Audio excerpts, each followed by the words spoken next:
I'm gonna make sure we're live here on YouTube. Yeah, we're live on YouTube. Good evening, good day, good afternoon, good morning. All depends on where you're located. Back with another one. The USFL presents the Owner's Box, the only PS4 live Madden talk show that I know of. We discuss Madden in our CFM League. Back here with my co-host Ty on the far right of your screen. And then right now we have the commissioner in the middle. This episode is episode 56. I call it Abilities to Succeed. I feel like it was titled for a reason, because I guess we're going to get in here to the whole debacle with Madden and the EA, but the abilities and things of that nature. And plus, recap year one, year two, as nothing was the same. We had new Super Bowl winners, new faces in the Super Bowl. Our Super Bowl champ kicked out week one after a good, strong one. So I feel like, and this is the first episode of the season. So it's open forum. So anybody welcome to jump in and join. I'm going to post the link here in the chat after Bill gives us the new, rules and everything. Any changes that have been coming up. Go ahead, Bill. Hey, how's it going, guys? Appreciate you guys having me on. Great forum to get a lot of our information out that we need. First and foremost, I think everybody felt the effects of the regression in EA game here, which is like killing us. Obviously, a lot of us aren't happy, but I think Ty summed it up the best.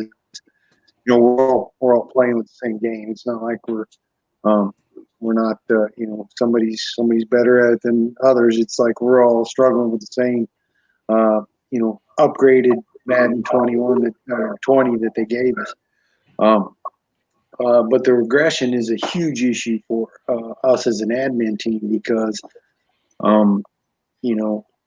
lot of the admin team spent basically the weekend trying to fix all the players and put them back where they were.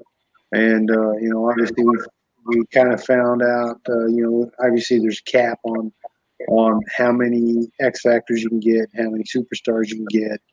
We didn't even mess with stars, which I know left a little bit of heartburn out there for some of those guys because it does help, especially when you're trying to build somebody.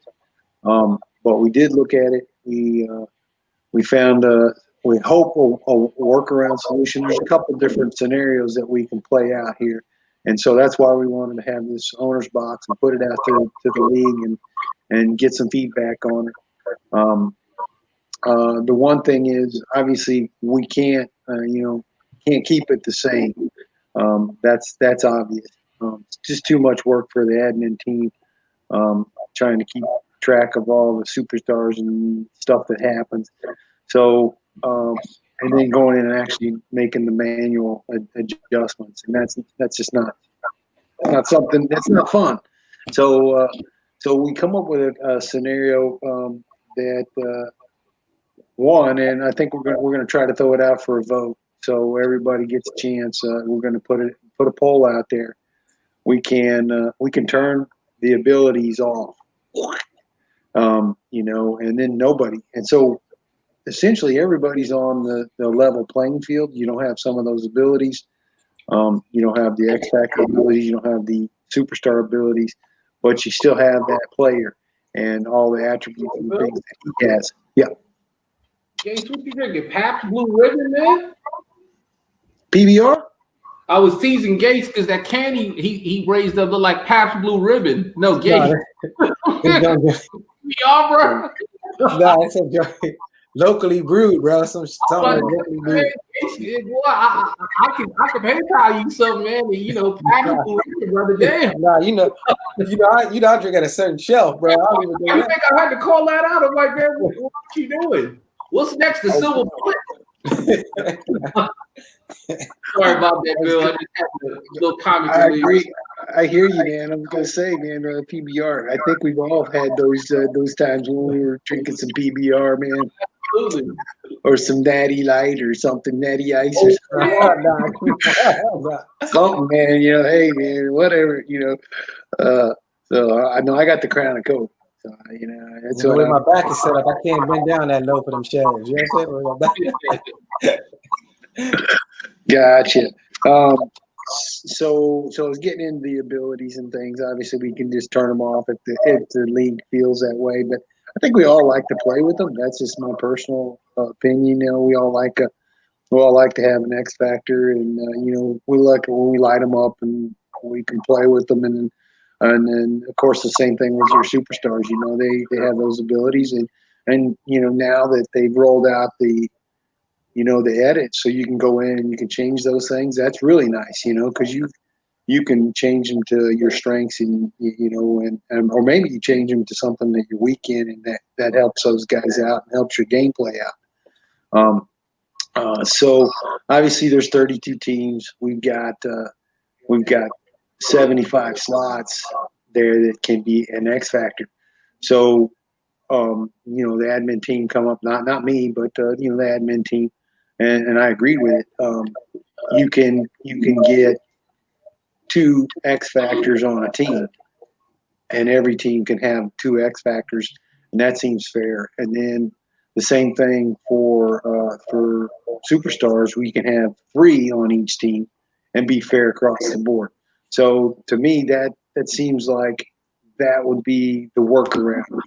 Now, the big question is some of those guys that have, you know, 3 or 4, maybe 5 X factors, and now they're going to lose some of those guys just to make it fair for the entire league. And same thing with superstars, you know. But that's where we say, hey, you're the owner. If the league says, hey, let's have the 2 and the 3, you get to pick your poison. You get to say, hey, these are the guys that I think are going to impact my game the most, and I get to pick and choose who I'm going to put in X Factor and who I'm going to put in Superstar. So there is some of that. The other thing that won't affect, I don't think it affects anybody, is during season. If you get those development games, that will you know, you will still be able to get those dev games. You'll still be able to upgrade those guys and things like that. And we'll leave them through the season. We're not going to say, you know, oh, you upgraded to X Factor. We're gonna yank you down, you know, because especially in X Factor, it's pretty tough to, you know, you definitely got to make some accomplishments to get that. We're not going to pull the rug out from under you. So if you get it during the season, you get a development upgrade during the season, we would leave that. But at the end of the season, you know, you're going to have to pick and choose. When we get into that regression phase of the game, which is kind of pretty much at the end of the season, rolling into the next one, you got to pick and choose who you want to be your X factors, who you want to be your superstars. And so, okay. So it's going to go to the recap. Everything is going to go to a vote. I'll turn them off or keep them on. But if we keep them on, it's a cap. And if guys, you can still trigger on the scenarios during the season, which shouldn't affect the cap. Me personally, I'm all for the cap. I'm either way, but I'm all for the cap if need be. Hey, Gates. Hey, what do you think about what Bill said? What do you think about what Bill said? In regards to voting for either keep it on? I don't know what you think, Gates. No. Break the rock out, man. I just wanted to. I fell for that one. You got me. Yeah, but to me it doesn't matter. But if I got to vote, then I'm gonna vote the cap. I was just joking. I wanted to talk mess. What was you about to say? Seriously, I was just messing around. Yeah, no, I will vote cap. If I got to pick and choose, I'm gonna vote cap. You know what I'm saying? Because some guys, like you said, Ty, like we talked before off camera. You know, some guys like to develop players. You know what I'm saying? So I'd rather just be fair across the board. Even if I have more superstars or X factors than the captain, it's cool. Like whatever's best for the league, in my opinion. You know what? And that's why we came up with that option. We really don't want to be the NFL no fun league. We don't want to take away things that people enjoy doing.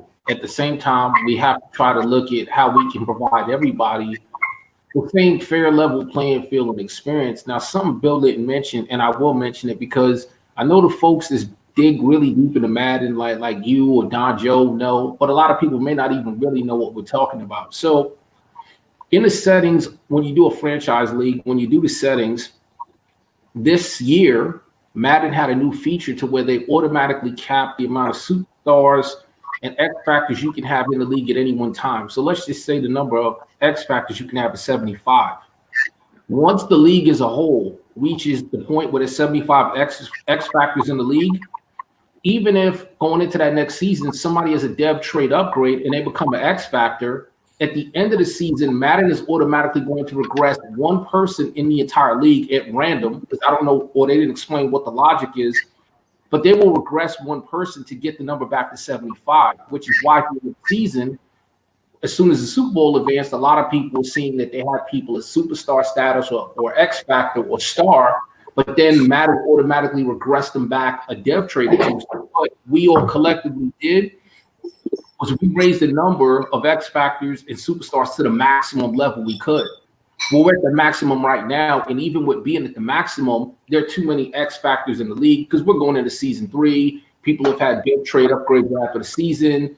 People won awards that got dev trade upgrades, and people have had games that triggered it. So even at our maximum, we can no longer have unlimited X factors and superstars. So during the season, even if your guy gets to that trait, he's automatically, or somebody else at random from another team is going to get knocked out of that position. So what Bill is stating with this cap is, well, it's not going to be fair if somebody is the Kansas City Chiefs that default already have Tyreek Hill, Patrick Mahomes, and let's say Chris Jones or Travis Kelce. And then let's say you have me with the Giants and all I have is Saquon. Well, I build up 2 guys during the season, but then they get knocked back down. So the only fair way we could think about doing it to still allow everybody to have some fun and playing with the X Factor superstars is to cap it to where every team can only have 2 X Factors and 3 superstars. Now, I know what people are thinking. Well, what happens if we get more at the end of the season? Well, at the end of the season, Gates, if you have 3 X Factors and 7 superstars, we're going to say, okay, you only allotted 2 and 3. Which 2 players do you want to have it that you currently have, and which 3 and which 2 do you want us to reduce back down to the trade, if that makes sense? Yeah, that's basically what Bill is saying. Yeah. Yeah. John Bill asked a question about he doesn't care about the abilities as much. Harder to trade the faster they progress. So if you draft superstars, do they lose it at the end of the season? See, that's what I was saying. None of anything that any of the commissions looked up, we can't. There's not a tried and true rhyme and reason to who gets regressed at the end of the season. Maybe they take somebody from you, Gates. Maybe they take it from Bill. Maybe they take it from John the Bullet. We don't. There's not a pattern that we can see. I don't know. Maybe it's the newest person to get it loses it. Maybe it's the person that was a superstar the longest in the league loses it. We don't know what that pattern is. So because we don't know, the only fair way to do it is to cap it, because we don't know what scenarios trigger who gets regressed in those situations. Right. Yes, I mean, because to be honest, that feature just came up with the last update. That wasn't even a thing that was at the beginning of the launch. It like set the limit of X Factors and superstars, right? Well, yeah, but again, like we didn't know about this as a collective, right? Because if you think about it, let's say in seasons 1 and 2, we hadn't exceeded that number, so we was never in this scenario. Yeah. Now going to the end of 2 completed full seasons with 32 people developing players, we've exceeded that number. So even though we've maxed it out to the highest we can go, we still have too many players over that number. So it's automatically going to knock it down. The best way I can answer John the Bullet's question is this: if he drafts a superstar, will he lose it at season's end? At season's end, if John the Bullet has 2 X Factors and 3 superstars, which is the cap, John the Bullet has 7 superstars, he has 4 over the cap. So we're going to come to him and say, listen, you're 4 over this cap. So 4 of your players are going to get regressed by the admin team, but we're not going to randomly go in there and decide for him what 4 to get knocked off. We're going to say to him, of the players you currently have, the superstars, which 3 do you want to keep and which 4 do you want to get regressed? Now, I do want to make this clear. He's the Charger. So say Joey Bosa. Joey Bosa is an X Factor, but let's say he's not, for this example only. When we say you get to pick who you want it, if Joey Bosa is not currently a superstar, he can't go, well, I want it on Joey Bosa. It's going to be of the people he already has the superstars and X Factors. Who does he want to keep it and which 4 does he want to lose it? So that's how we're going to do it. Yeah. It'll be the owner's choice. It'll be up to him to determine that. Like, we're not going to go in there and say we're going to take it away from these guys. We'll ask him. We'll look at his roster. We'll say you're 4 over the cap. Which 4 plays do you what 3 do you want to keep it on, and what 4 are you going to let us regress? Makes sense. We want you guys to have as much autonomy over that as possible. We don't want to do it at all, but we don't have another way we can. We're limited on our options we can do, because we can't expand that cachet to make it more for X Factors and superstars. It's maxed out. Okay. Anything else, Bill? Any other changes? Well, I understand John the Bullet's point is, they're going to, your X Factors and your superstars, they progress at a higher rate. And so maybe that's something where we need to look at XP and see how we can adjust that. That's a slippery slope, because,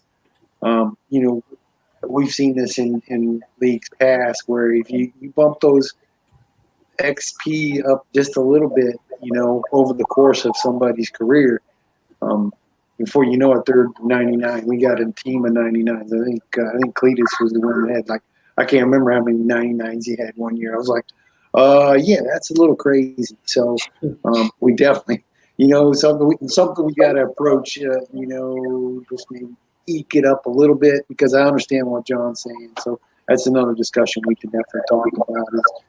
Is trying to get these guys some ability, because even though they don't have abilities, when you have those, when you have those traits that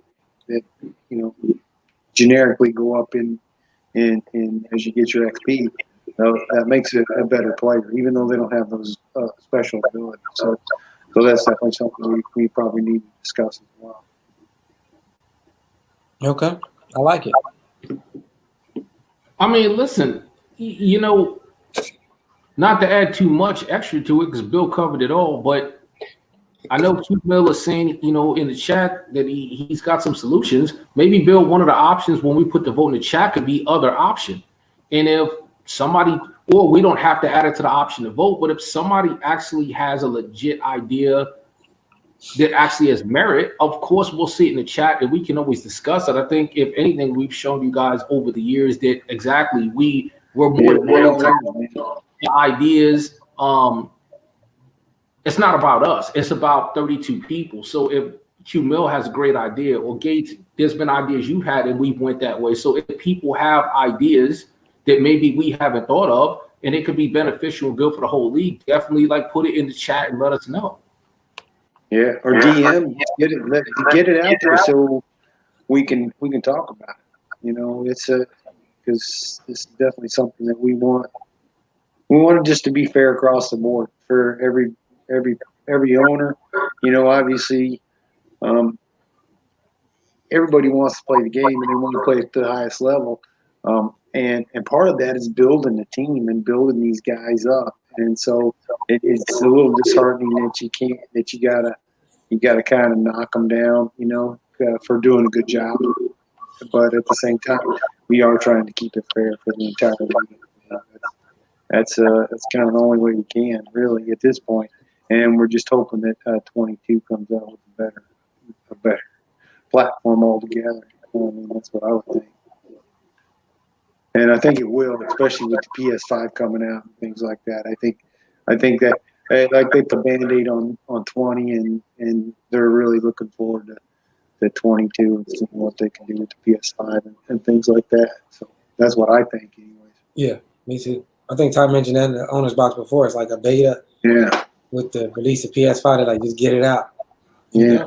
Let's put a tourniquet on this, and see, see if we can limp it through a year and throw a super patch on it and go with it. Okay. Anything else from you, Bill? Just from the commissioner's standpoint?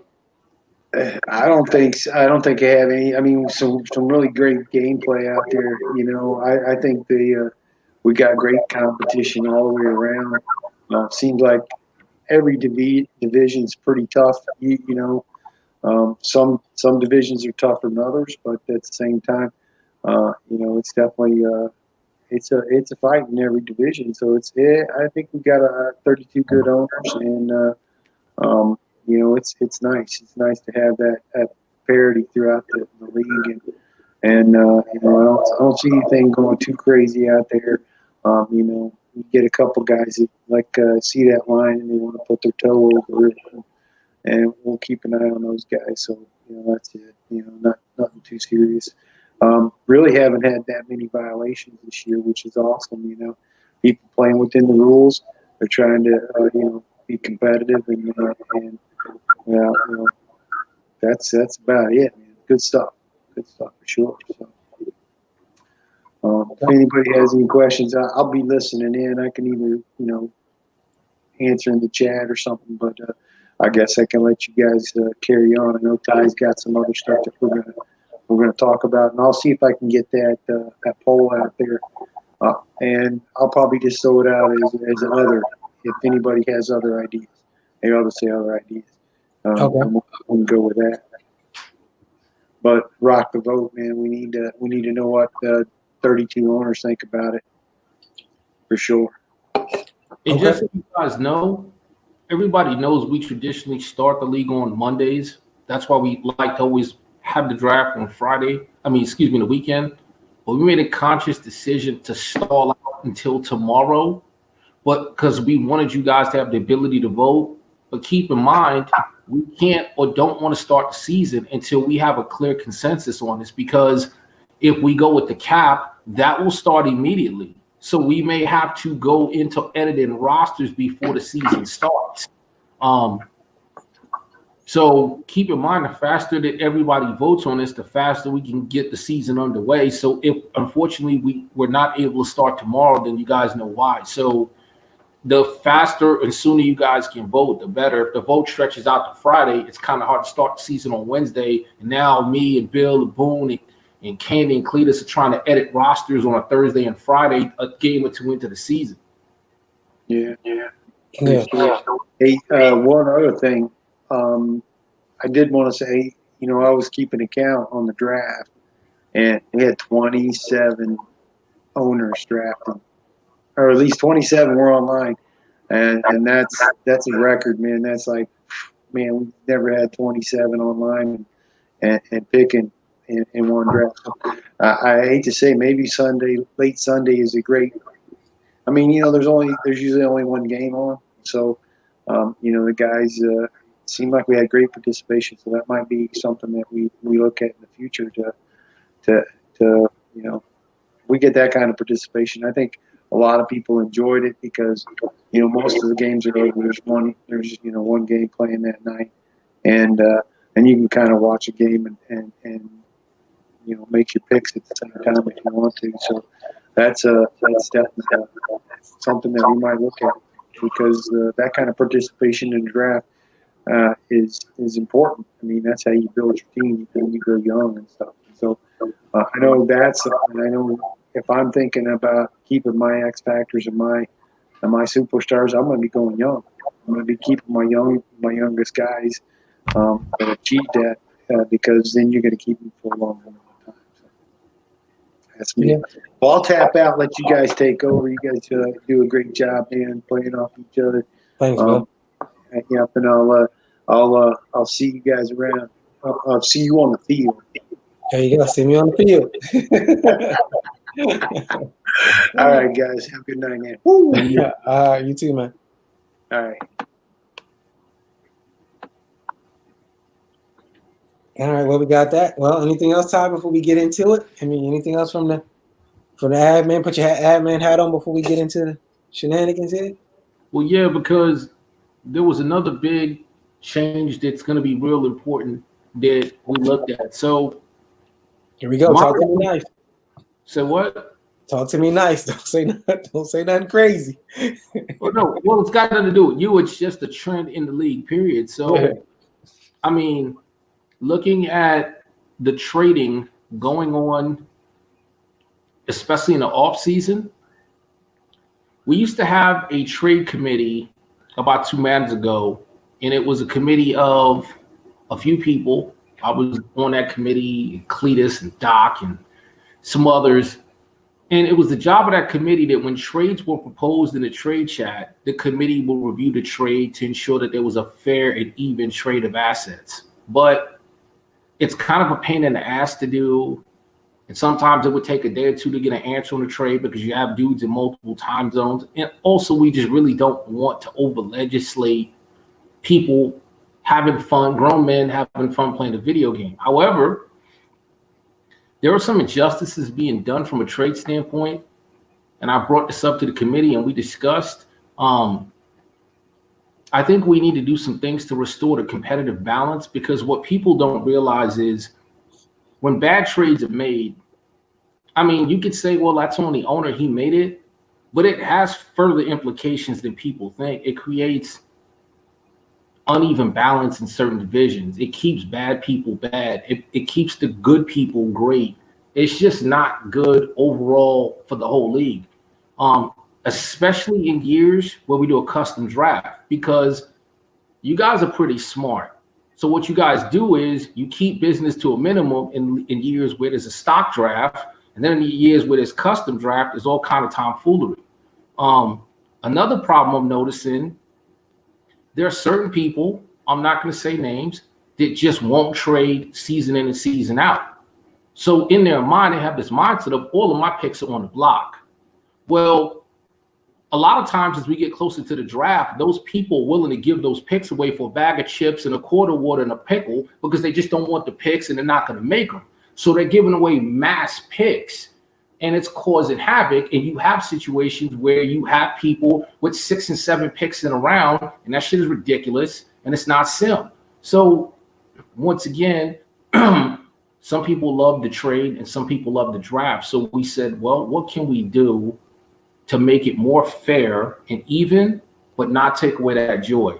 So the biggest trade thing you guys are going to see is from now on, and we're writing this into the rules as we speak, we wanted to announce it first.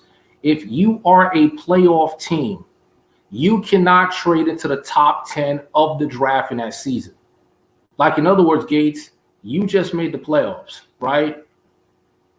As the NFC div winner. So in that following draft, which is, I don't know, days after the season, you couldn't go and find somebody in the top 10 and poach them and go, hey, well, let me give you a bunch of garbage for next year and a stock draft, and let me get your custom picks this year. People that make the playoffs going forward cannot and will not be allowed to trade into the top 10. Now, before people ask, because I know they're going to ask. I like it. Gates, if me and you make a trade, right, the second game of a season, you don't know where I'm going to be. Right? You don't know how I'm going to finish. Now, I know some people could say, yeah, but I can count on this person right here. I know they're always going to be in the top 10. I mean, but you technically don't know. So if you make a trade with me in week 2, and I happen to go 2-14, and as a result of that, I have a top 3 pick, but you made the playoffs, you can keep that pick. You're not going to be held liable. Like, you can still have that pick. But what we're trying to avoid is, because we all know what goes down. The season's over. The season's over, and the first thing people do is they look at the top 5 and top 10 and start going down that list, calling those people. Prime, yo, what you want for them picks? Mm-hmm. Rams, what you want for them picks? Doc, hey, I'll trade you this for them picks. And it's all the big dogs that do it. They poach that top 10. They literally go down that list, and they keep banging on people's heads until they find a giver, and they give them some bullshit package, and next thing you know, they got 5 picks in the round. And we want that to go away. It's not sim. It's not realistic. And those bad people need them picks. And I already know people are going to say, but I'm giving them good people for them to get them picks. Yeah, but you're getting rid of your old talent with big cap numbers, and you're good for a reason. You know how to draft. You're going to wind up in 2 or 3 seasons with 25 superstars on the field and 19 X factors because you drafted all the blue chippers. Right. And that's what we're trying to get away from. That's what I like. I mean, it's hard for me to get a top 10 pick anyway. Like, as far as trade, I could barely get trades off. I only trade with like the same 3 or 4 people anyway. So, me personally, I like it. You know what I'm saying? I mean, and the whole thing with that, to be honest, is the league and this Madden, to be honest, really this Madden and last Madden have really been designed to people who haven't been winners. It's really designed for them to put their teams in position to win the following season. But they give that away when they give their picks away. to give away that leverage when they give them picks away. You know what I'm saying? Same thing with free agency and all that. It's like if you don't do well, Skills. Hey, I'm laughing at Skills in the chat. Skills, I'm trying to be nice, brother. Come on, man. The new Ty. It's almost a new year, brother. This is PC Ty, man. I don't want to call people out. I know he's teasing me about being the enforcer. Man, it's Tuesday night. It's the season of giving. Christmas is around the corner, bro. I'm not trying to shit on people and put lumps of coal in people's stocking. I'm just saying, you know, we are trying to get away from that.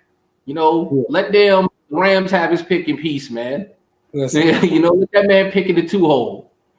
I like it. I mean, is that the only change to the rules as far as trading goes? Because I'm nervous to even ask, man. Still laughing. Skills and Doc Joe. I love our league. Yeah. Now keep in mind, okay, we are still working and possibly looking at a trade committee, but we didn't want to add that to the rules because we're not trying to do too much. We want to kind of have a wait and see approach and see if this approach right here kind of gets it done. If this approach kind of damps down on some of the shenanigans and activity, then we'll leave it as is.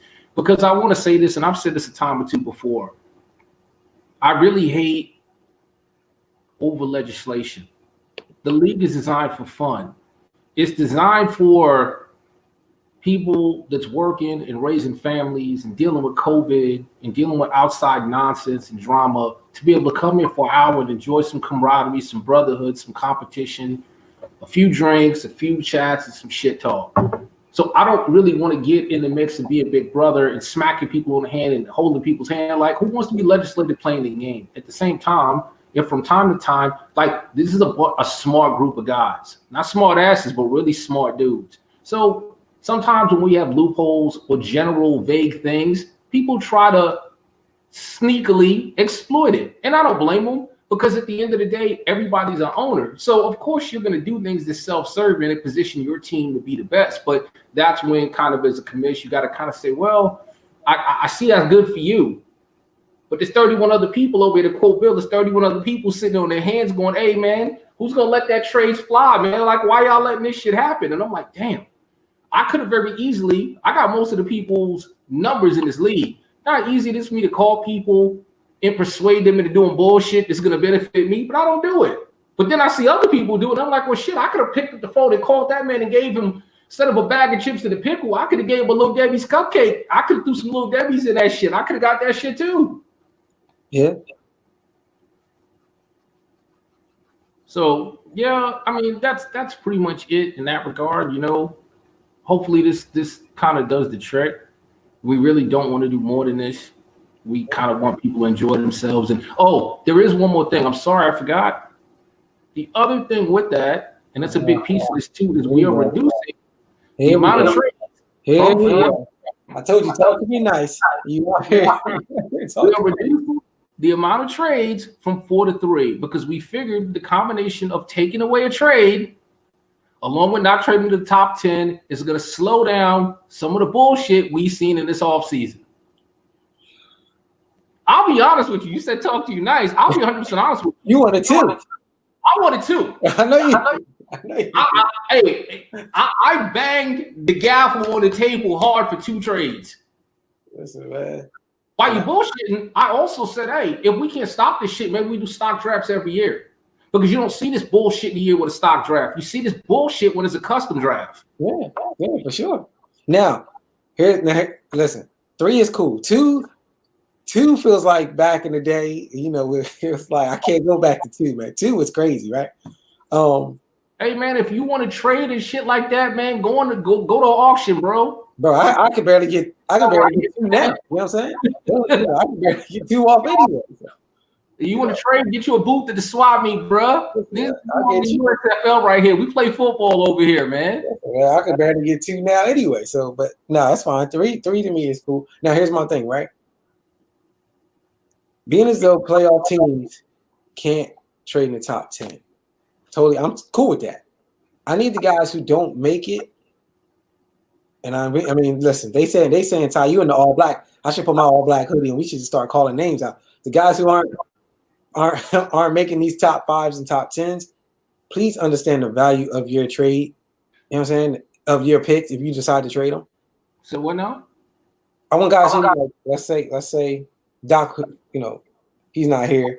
He ended up, retiring, but he went 0-16, right? Yeah. If he's going to trade that number 1 pick, don't take somebody 28 years old for that number 1 pick, even if he has abilities in overall 90-something years old. Make somebody pay for that. Make them picks premium, especially because now you know what's going to happen. Guys are going to try to get draft picks before the trade deadline in hopes that, they can kind of anticipate that guy not going to the playoffs or, being in the top 10 or whatever. So if that's even the case, make them guys pay a heavy price for him, man. Like understand if you think about it though, the way it's designed right now, it should work. If no playoff team can jump to that top 10 spot, who are they left to trade with? The all people they could probably benefit for that pick. Like I'm going to use skills.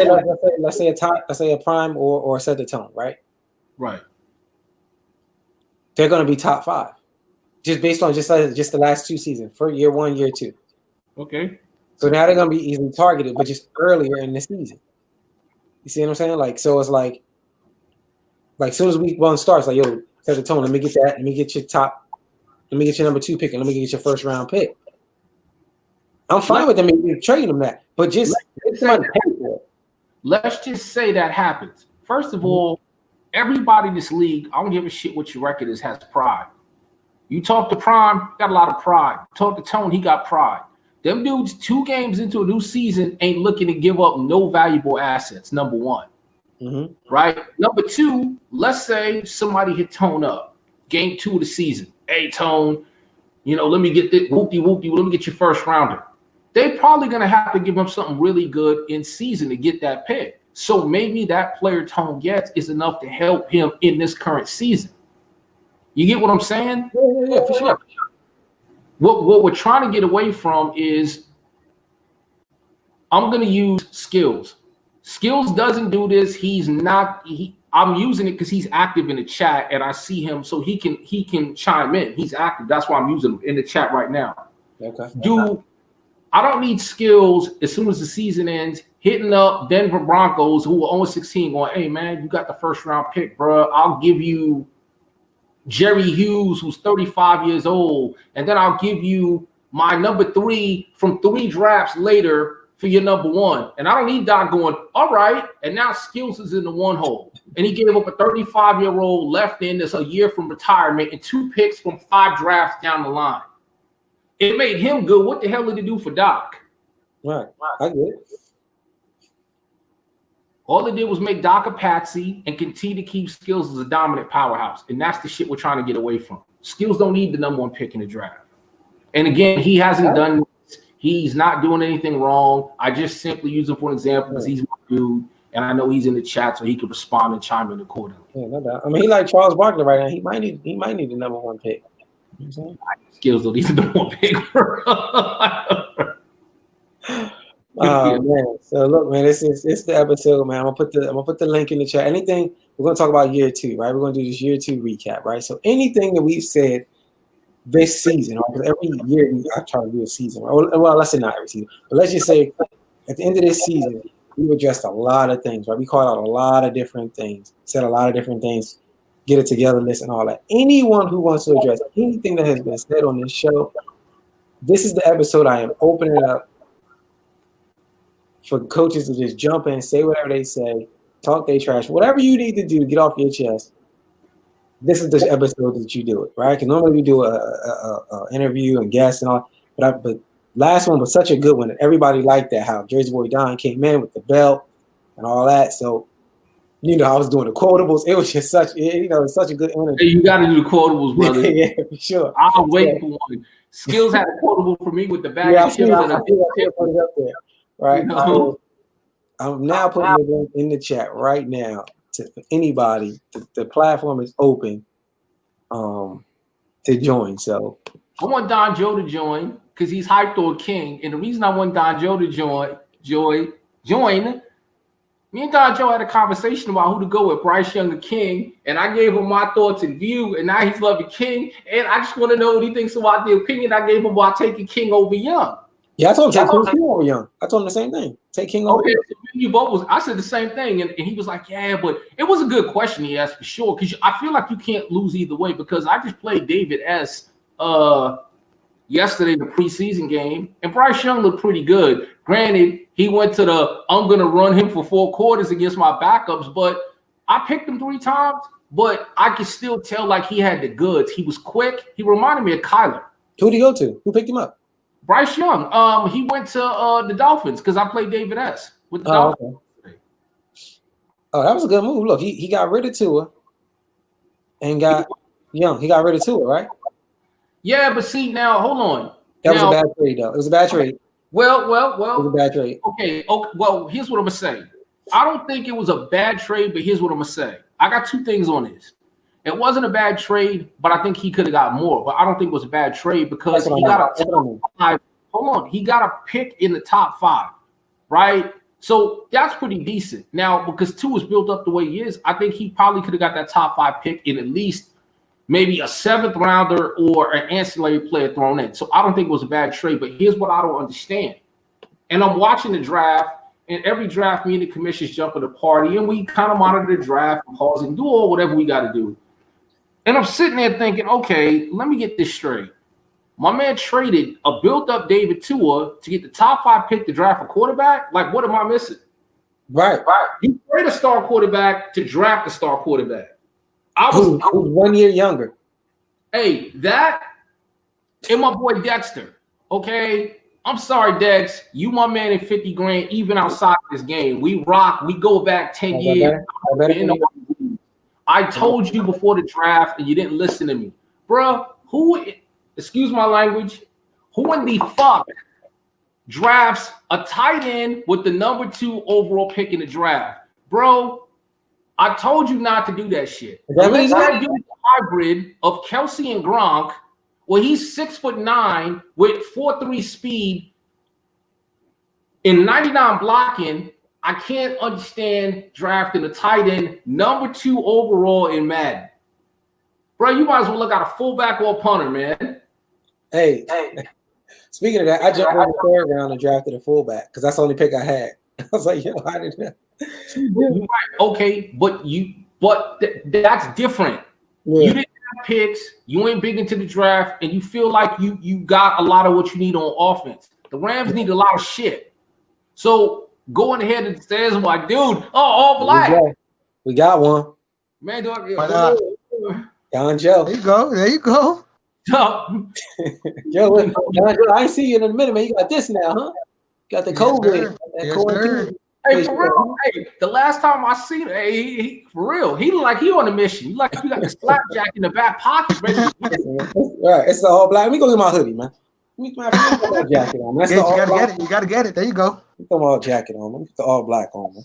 Hey, Don Joe, let me ask you this real quick before we get into it. You another Madden mind I respect. Pretty savvy. Would you ever draft a tight end number 2 overall in the draft? It depends. Honestly, the reason why I say that, because in this day and age, I mean, it's like when I called you guys and I asked you about Young or King, it was because I knew there wasn't no George Kittles. There wasn't no Nick Bosa's, no Joey Bosa's, no D-Laws. There was nobody out there. So for me, out there in Denver, I needed a little bit of help. I needed some insight on these guys because, I mean, King was a combine god, whereas Young was number 1 overall. I think he was the best in the draft at 78. And, I mean, it was – if I saw a Kittle out there, I mean, a number 1 tight end with combine numbers like King, then maybe I'd go with a tight end at number 1 and number 2. One quick question. So let me let me flesh this out. Okay. The man's got an 88 speed receiver in Cooper Kupp. The man's receiver on the other side is like 86 speed. The man is a pedestrian O-line, and the man has a decent running back. So rather than getting Raheem Jarrett or some deep threat, or better yet, in free agency, correct me if I'm wrong, wasn't David Njoku in free agency? There was another bomb-ass tight end like Njoku in free agency. There was 2. And Cletus got both of them. He got Njoku and he got I can't remember who this other tight end was, but he's the named dude. You couldn't grab one of them dudes in free agency and then use that number 2 pick to go and get you a tight end, a dominant lineman or something, a tight end, a pedestrian regular tight end. Tell them why you mad, son. Well, it's just like, well, hold on. It's like what I said too about the Tua thing. Yeah. How do you have David? Not David Tua. That's the boss. It was Zach Ertz and Njoku. Huh? It was Zach Ertz and Njoku. Exactly. So you bypass both of them to get a dude less than them at number 2 overall. Just like, once again, because you was the Dolphins. Why would you trade Tua and then go draft a QB? And did I miss something there?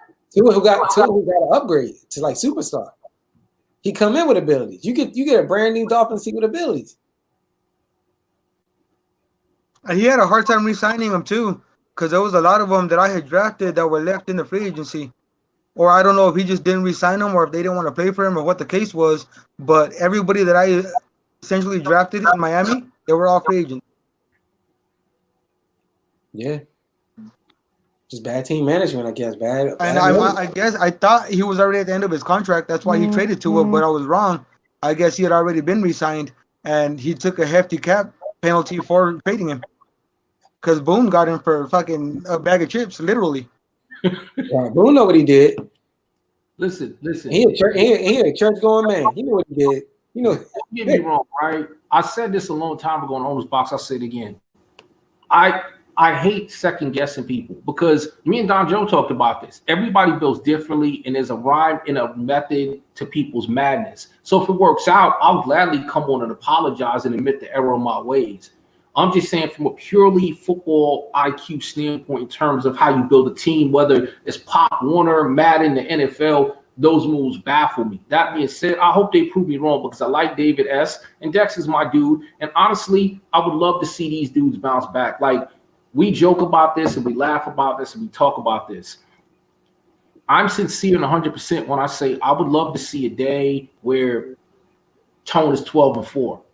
I would love to see Doc, if he was still in the league, go 13-3. I would love to see the Rams CA1 at day 1, 10-6. I would love to see David S 11-5. I was real happy for Q Mill, because at the end of the day, they're genuinely good dudes. And everybody, you want to see everybody get a shot at the playoffs and a chance. So I definitely want to see those guys come up. Actually, that's my issue, because I come in and I try to do things to everybody's benefit. Yeah, that's one of my biggest things. Is, I mean, people can say, they can call me soft or what have you, but I do got a big heart. And if someone needs help, I'm going to try to help them with what I can.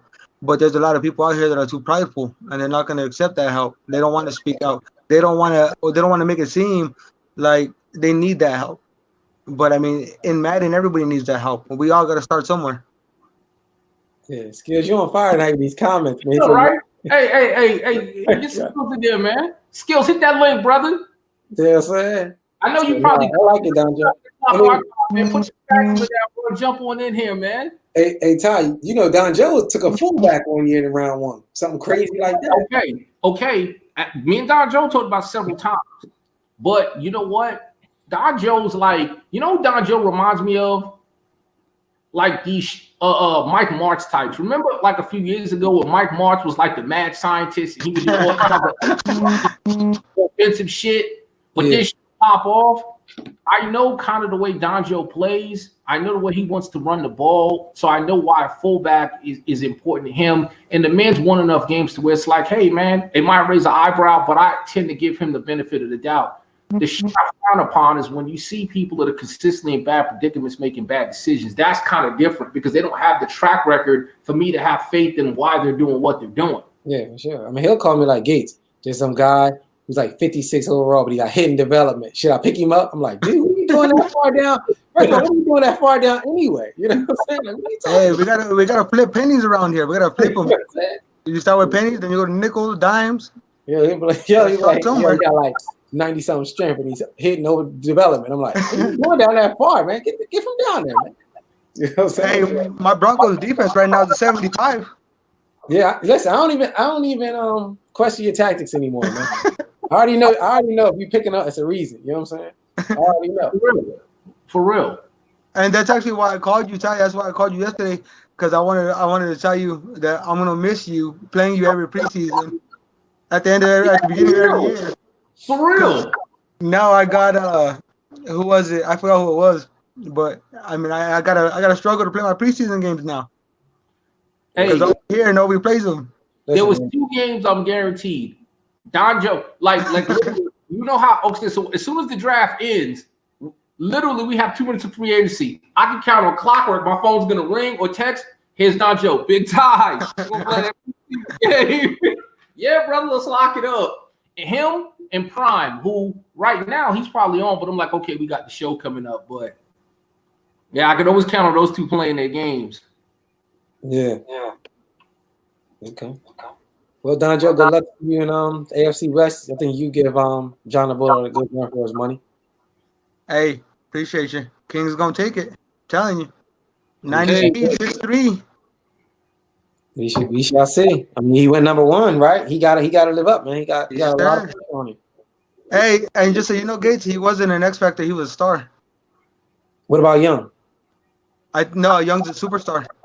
Oh, well, there you go. I talked to David, and David told me he's a superstar. I thought King would have been an X Factor because of the animation that he did, but now it turns out he's a star. Hey, well, I got you on, Don Joe. Hey, I ain't gonna let you go that quick, man. We got some questions for you, brother. Real quick, too, Don Joe, you know, Don Joe, too. The only thing is, right, like that update with the cap and the what's name kind of might have played a factor in that too. Because normally when they do that double flex, they have the superstar X factor. So that's what I was thinking, but I don't think it goes into effect, honestly, because I went in and I did a different scenarios in a different just my league, the regular league, with the regression on and off and the cap pull and all that stuff. Like I went and I did a little bit of dirt, and it didn't affect the rookies. Hey, I'm sorry. I said, I'm sorry, man. I'm just laughing at Q. Q said Don drafted a QB in the 7th round, 60 old with a 4 years rookie contract, star dev. Dolphins released him inside a punter for $3 million. Yeah, he was in free agency too. I believe Kurt picked him up. My backup. You remember my backup, Ty? Yeah, that's right. Because I was telling you, man. Yeah, because he was released at the end of the year, and he was a star dev, and Kurt picked him up, I believe. Yeah, King will be nice. We'll see. Hey, we'll see what Don Joe does with him. Hey, on some real shit though. Look, his moves unorthodox. I think David is not far away from being a solid player though. Like I see, hope it works out for him. He does some really unorthodox shit on offense, like some weird, unconventional shit. I think he's real quirky. Like it kind of reminds me of Fear the Night. Like Fear the Night this year is a little bit more conventional. But y'all remember last year when he first came into the league, he was running an entirely different type of offense. It was real quirky. There was a shit ton of RPO.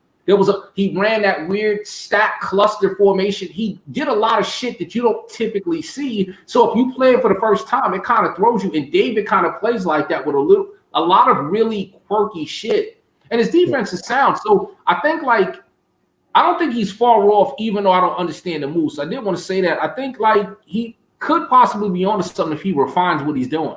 But he's just in the wrong division. I mean, before he left, I believe I was the last game that he played before he left, and he beat me. Yeah, he did. With the Bucks and I was the Bronx and Miami. He did. I thought it was Sim. I was like, yo, was that a Sim? And it's like, no, he beat Don Joe. I was like, yeah, he beat me. And it was a lot of stuff. I mean, exactly like you said, he was doing a lot of stuff with dual running backs, almost identical to Fear the Night. But, I mean, hopefully it works out for him. I mean, he's trying to let go of Buddha. He's trying to let go of Huntley. So, I mean, we'll see the madness behind the method. Now, Ty, do you guys think he's in the wrong division? Wrong meaning like he's in a very tough division? Yeah, honestly, because I hate to say that. Okay, there's 2 ways to look at being in a division like the AFC East, right? That's Creasy, that's Cletus. It was Don Joe with skills, and now it's David. You can say steel sharpens steel, and playing that caliber competition 6 games in div might be good for your development. But there's another way I look at that. Sometimes that shit hurts confidence because we all lab, right? And you play and you lab and you feel like, man, this shit is fire. I got a nice little scheme. Maybe you go and play some online ranked games and you think you fire. And then you go and play Cletus or Skills or Don Joe or Creasy, and you lose 77-22, and you're like, what the just happened? And it just totally crushes you because you're trying and you think your shit works good, and it makes you feel like, yo, I'm like not even in these dudes' league. So when you're really trying to get your foot in Madden and establish yourself, sometimes I don't necessarily think that's a good thing. I think maybe, you know what, I'm not saying be in a cupcake division, but you know, listen. You got to put yourself in the best position to win, man. Well, think about this, right? You could automatically be going into a season going, okay, well, in Div, I'm 0-6 off the rip. Like, it's game one of the regular season. We all do this, right? Yeah. You look at the schedule during the draft, you start calculating in your head, that's a winnable game. That should be a break-even game. I don't know if I could win that one. Man, when you automatically sitting there looking at your schedule going, I'm 0-6, that's hard, man. Yeah. That means you got to go 10 wins just to maybe make the playoffs. And even in that scenario, if it comes down to tiebreakers, you might have a problem. Yeah, for sure. And then it's not even that too. I mean, in my case, I started out, and I was talking with you, Gates. I started out 8-2 last season. That's what I started out, 8-2. I lost 6 straight, or 4 straight, ended up 8-8. Yeah, and 6 straight. I lost 6 straight. Anyone ended up 8-8. And I mean, it had a lot to do with the patch and being in the same division with Skills and Cletus and everything like that. And the hardest thing for me was just the fact that you couldn't really tell the difference between our competitiveness or the way we played. Like, not so much that, but like the game. Like, it's not so much me and him. It was the computer that I'm playing, the simulation that I'm playing. That's what it really felt like, and it was frustrating because you have early on in the season where it's a close game, I come out on top. So you would think, okay, it's a close game, so it can go any other way. Mm-hmm. It's not supposed to be 70 something to 14 or 21 or what have you. It's not supposed to be that way because of the competition you have in that division. And then we go at the back end of the season, and I already have players progressed. I have my new ability players. I have all this other good stuff. I come out here, and right off the bat, things just start swaying. They start shifting his way. And you could tell the difference. Like, I had no chance. Against Skills, when he put up 71 on me, I had no chance. There was nothing I could do. And there was, anything that he called was working. It was crazy. And something like that, it has a big impact on someone's morale, too. That's kind of why I wanted to step away for a while, because that shit, it's not fun. It takes away the fun from the game. Yeah. Would you step away like 2 days, Don Joe? Yeah. But then took a 2-day break and came right back. You know what? It's funny because I'm glad we did an owner's box we did, because I know Don Joe was teasing me. He was like, damn, Ty, why don't you just say my name? But my thing, and I told Don and me and Don got a real good rapport. I said, nah, it definitely wasn't I'm acting Don Joe. It's more of this year's been 2020 on some real shit. Yeah. It's a trying year. So remember what I said. We play this game for fun and for an escape. When the escape is added as much frustration to the equation is real life, it's time to step away. Plus, me and Don Joe laugh about this, right? Old Ty is gonna drink his fair share of shit. Like, it's funny, right? So if I play Don Joe and Don Joe says, hey, let's play in an hour, before I get hit on them sticks, I'm drinking a few to loosen up. Then during the game, I'm drinking a few. So now I done took an L. Now I'm pissed off that I done took the L. Now I'm buzzing at the same time. The whole thing is a fucking problem.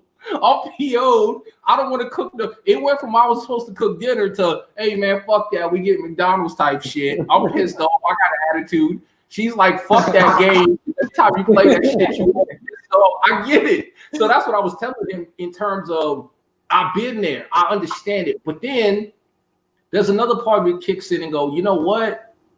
But I would miss this. Even though sometimes it's irritating and annoying, I would miss the competitive banner. I would miss the people talking shit. I would feel like, you ever have something where everybody's participating in something and you left out? That feeling, that's how I would feel if I didn't have this to play. And then I tell myself, man the fuck up, man. This game is fucked up for everybody else too. And they figuring out shit. They're winning games. You mean to tell me, Ty, all these years you've been playing Madden, you can't figure it out? You just gonna go out like that? Nah, fuck that. we gonna stick in. It was legit.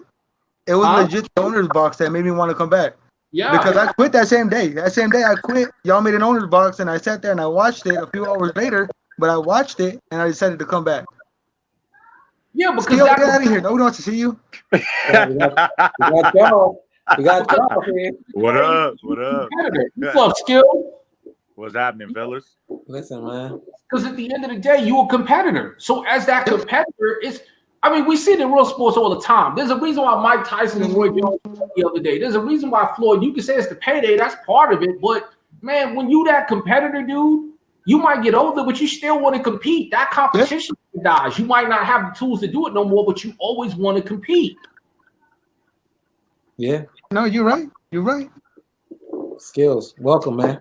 What's up, fellas? What's up? We haven't heard from you, man, since He been good. Me and him talking about this on the phone. Skills been on his best behavior. He's been good. Yeah. You know, I missed. I was a little worried the other day in y'all chat with you and UG. I was a little worried there. Hey, that's my brother, man. Me and Ty, we gonna do that. We gonna do that. It won't be the last. It won't be the first. We gonna do that. We still pick up the phone, and that's my brother. Yeah. Me and Skills have never had beef, never had problems. You know what Skills is like? And he calls me the big bro, and I crack up when he says that. But you know, no, but in a good way. You know what Skills is to me? Skills is that one person in life or whatever it is always gonna push you. And even in the moment where you may not like getting pushed, you realize you're better for that shit because there's that constant, man, that level of accountability, that being pushed. Gates used to do it for me for a long time. I'm gonna purposely say this. I'm gonna push his button. I'm gonna do X, Y, Z. I'm gonna push him. I'm gonna get the best out of him. Type of thing. Yeah. So what's up, man? What do we owe to this appearance here? Hey man, y'all told me to get on. I was in the chat. I figured I'd pop on since Don Joe was in there. He left the division. I was hoping he retired. I really was. When he said he retired, I was like, yes. Like, man. Hey man, but you know what though? Hey man, that little birdie told me David S is looking at them kick your head off your shoulders, bro. Oh yeah, he is. I know because he was in my division last year, but I remember that last year. Mm-hmm. Stop it, man. Unless he got somebody playing his games, man. Yeah. He ain't ready yet. He ain't ready yet. Not for that division. He don't know what division he stepped into. He stepped into the Lions den. It's a rough division, man. It's tougher than I thought it was. I didn't expect Don Joe to have his A game on, and it was rough last year. Oh, you must don't know who Don Joe is, man. Man, I know. I mean, I've been playing him. I played him last year a couple of times. I played him in the UG. He's beat me here and there, but it was rough. It was rough. The more you beat Don Joe, the more he's gonna follow you into the division. Oh you know I've learned that the hard way. You know what sucks when you're in divisions like that too? Is that the scheduling seems to always bunch a bunch of them division games back to back. So you'll have that stretch where you got Creasy on the road, Cletus on the road, and then you come home to Don Joe, and it's like, man, shit. They don't space the game. It's what we signed up for, though.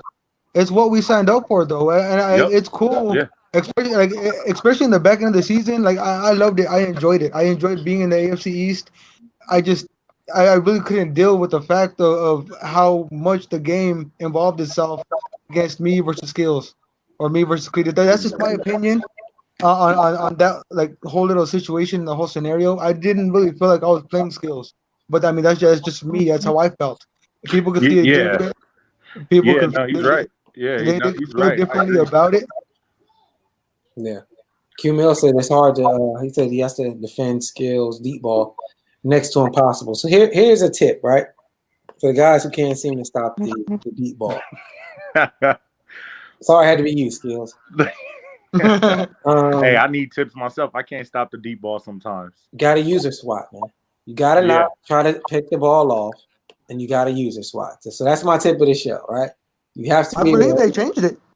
If you have a bigger body receiver, you can do the physical catch. Yeah. Don Joe, you go ahead and try that with me if you want to. Well, I'm just saying. You gotta try. Right? There's two deep balls in this league. for some reason, it's different. One is skills and the other one is John the fucking Bullet. Like, I can't tell you how many times I played those two. First of all, for whatever reason, I never get an animation on either one of those two. I never. Like, John the Bullet and me was talking about this the last game of the regular season. I swear I couldn't have defended or played that shit any better. I mean, my dude was literally in his back pocket, and he wouldn't even just put up a hand. And when I go to use the SWAT, I always get pass interference. It never fails, bro. I always get pass interference. Like, I don't know what else I can do at this point. Yeah, you the king of pass interference, so you gotta let that go. I needed to see more. That's why I came over here to the West. Yeah. I needed to see more.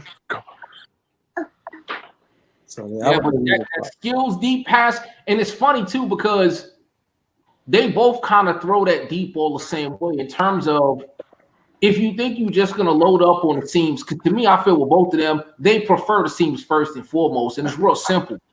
When they're at the line of scrimmage, they're gonna straight up look at your alignment or your zone, and if they feel, and they normally have a tight end on one side and a slot on the other, and depending on what you're looking at or what. Here's the way, if it's zone, they're hitting the seams. If it's man, they're going to take the deep shots either real far and let their receivers run under it, or they're just going to take their chances with one-on-one. So if you can't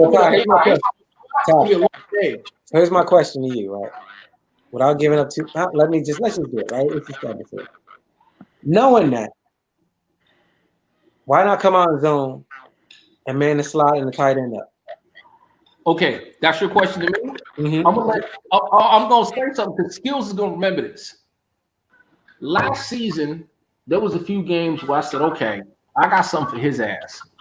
So I ran these nice little man zone hybrids that normally work and confuse a lot of people. And what I was doing was Skills, and at first it kind of threw him off a little bit, but then he said, "F it," and he was still getting it off. So what I would do is I would leave the outside dudes in a zone, but I would make up the safeties on his dude. And this is when he had Mike Evans with Tampa, right? So I said, my corner is small. So I'm going to leave this dude in the zone, but then I'm going to man up the safety on him. So once he passes that zone, I know what Skills are going to see. He's going to I can throw it, but that safety's going to come down. There was one play, 3 dudes converged on Mike Evans, and Mike Evans still went up over all 3 of them, got the ball, and shrugged the dudes off and ran it in. I'm like, okay, I don't know what else I can do at this point. Zone, man. I do all them hybrids you're talking about. It's just, think about what I said. If I'm not getting animation, it's not the coverage. I'm in the right spot. I'm playing the ball the right way. I just can't, for some reason, I can't get a reaction to defend the pass. That's another thing too. People need to know. It seems like later on in the year of Madden, these big body physical receivers, they start to take over towards the end of the year. They do. I mean, when we finished up last year's Madden, and I had Cesar Fernandez, that kid was a beast. He was a big body receiver. He was almost identical to Mike Evans. Yeah. And now I'm going up against John the Bullet. He has Keenan Allen. He has that other receiver. Mike Williams. Now he's got 2 new dudes, but they fast as shit is small. I see, and I can compete with that. I can deal with that. Doing that with Cletus and doing that with Stephon Diggs and John Brown, I can do that. I can do that all day long. But when it's a big body receiver who can catch it up the middle, come up here and just truck stick my linebacker or my safety or corner and bust out for another 15, 20, that's when I'm like, damn, like what more can I do? Yeah. I just told John the Bullet, see me on the field, man. I see. got a lot of faith in John Bullet. You know, I feel some type of way like y'all label him the best contested catcher around here, and I'm obviously clicking on these user catching around here. You know what I'm saying? I mean, it's you know what? Me and Skill talked about this one time off the air. I'm a competitor, but when I'm in this forum as the moderator of the show, I try to put my Giants pride and ownership to the side, and I just call it the way I see it. And I don't never have a problem giving somebody props where props is due. So I play John the Bullet and Skills enough. And a lot of times in big games and important games when it counts, I play those guys a lot. And they've always played the same way against me, and it's always given me a very difficult time because I wasn't prepared. It wasn't I didn't have a good game plan. I didn't call a good game. the frustrating thing about those two when I play them is I did everything the right way I was supposed to do. Like, here's another thing, right? And this has been a problem that I've always said, and Tick gives me a problem with this shit. So does John the Bullet. And sometimes it works for me and sometimes it doesn't. I hate the fact, I don't care how fast your safety is, that you can take your safety. I'm talking to you, Tick, okay? You can take your safety and bring him all the way down. Line of scrimmage, and I get the ball, and you touch that line of scrimmage, John the Bullet and Tick, touch the line of scrimmage with Charles Jameson last year, and then still dart back 50 yards in the air and pick me off when there's no way. When I got a 97 speed dude like John Ross in the slot, but that dude will come, not hover around the linebackers, he'll come down to the line of scrimmage and still take off. And I'm like, that shit shouldn't even be possible. What is that shit? It's like they always underthrow the ball. That shit's crazy. Yeah. Man. Yeah. No, I actually talked to John the Bullet today, man. I was impressed. I watched him play the Vikings. And I had a couple conversations with some other people, and they were like, man, John the Bullet is catching everything that's thrown. I was like, yeah, let me keep an eye on this guy. He is doing pretty well. Skill, you like the Houston Rockets, man. What happened? You like the Houston Rockets, man. You all offense, man, for the playoffs, man. Hey, we got Dan Tony's my head coach. Listen, man, you like James Harden in the league, man. Hey, you see my boy up there in the background. Real good, man. So you got a lot of tickets. You know what I'm saying? You got the people chatting. When you get to the playoffs, boy, you get burnt out, man. Hey, man. Nah, so that's another thing. It was a good playoff game this year. It wasn't like the John the Bullet game. It just I got to the second round, had a real good matchup against Q-Mill. Like I said, I give Q-Mill props. That dude, man, he's managing his team well. He's playing well with them. He's watching film. He's watching film for sure. Yeah, Q-Mill. Like me and him talk. We talk in the chat, and I had a rough round one against him, and he said I'll be hit sticking every tackle. I wish. But my second round, it was just a good game. But like Don Joe said, like when you're playing a guy, you play him 2 times a year, and then you barely win the first time, and it was actually a good X's and O's game. And that second game, just right out the gate on a kick return, fumble, score, interception. Like this. I mean, it's like you're not even playing X's and O's anymore. You're playing against the simulation, like you said. And it's like this score shouldn't be like this. This game shouldn't be like this. Like the other guy knows. He even hit you in the DM like, I don't know what happened. Like, that's how you know when it's like you Madden won. It is what it is. And it sucks. We all know Madden wins sometimes, not the user.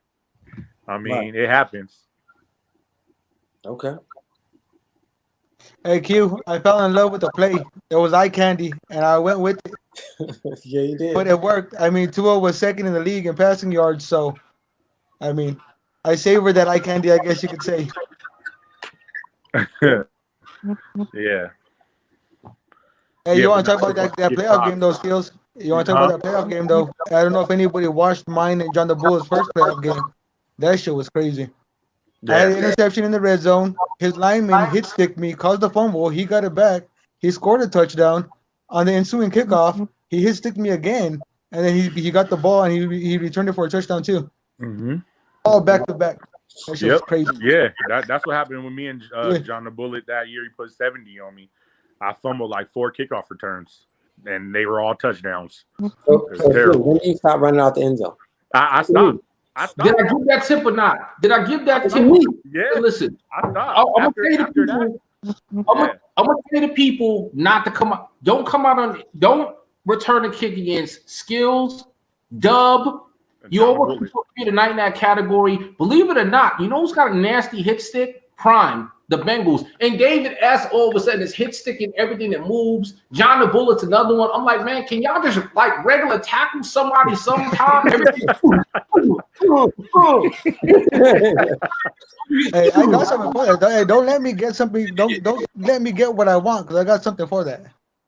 If I can get what I want, it's gonna be some problems out here. I hold R1 all the time. Man, I started doing that. I hold R1. I go conservative now because you'll lose a game. You'll lose games. All the time. You lose games. So it's rough. Boy said Boone got the hit stick in the league. I will say that Boone does have an underrated hit stick in terms of like when I think of hit stick, I don't think of Boone, but Boone will hit the shit out of you from time to time if you ain't checking for it. Like, oh shit, I kind of forgot about that. No, I think C-Dub got a nice hit stick. I taught him. I taught him. I'm gonna take credit. Hey, right after I said skills, the very next name I said was C-Dub. I'm like, what the shit is this? Like, They came in the league like that. I do it every once in a while. That dude is able to line you up every single play to the point where it's funny because sometimes you'll forget. I'll be playing skills and I'll take that first hit stick and I didn't fumble the ball. I'm like, oh shit, hold on, I forgot. I gotta start diving. I gotta start squaring this shit up.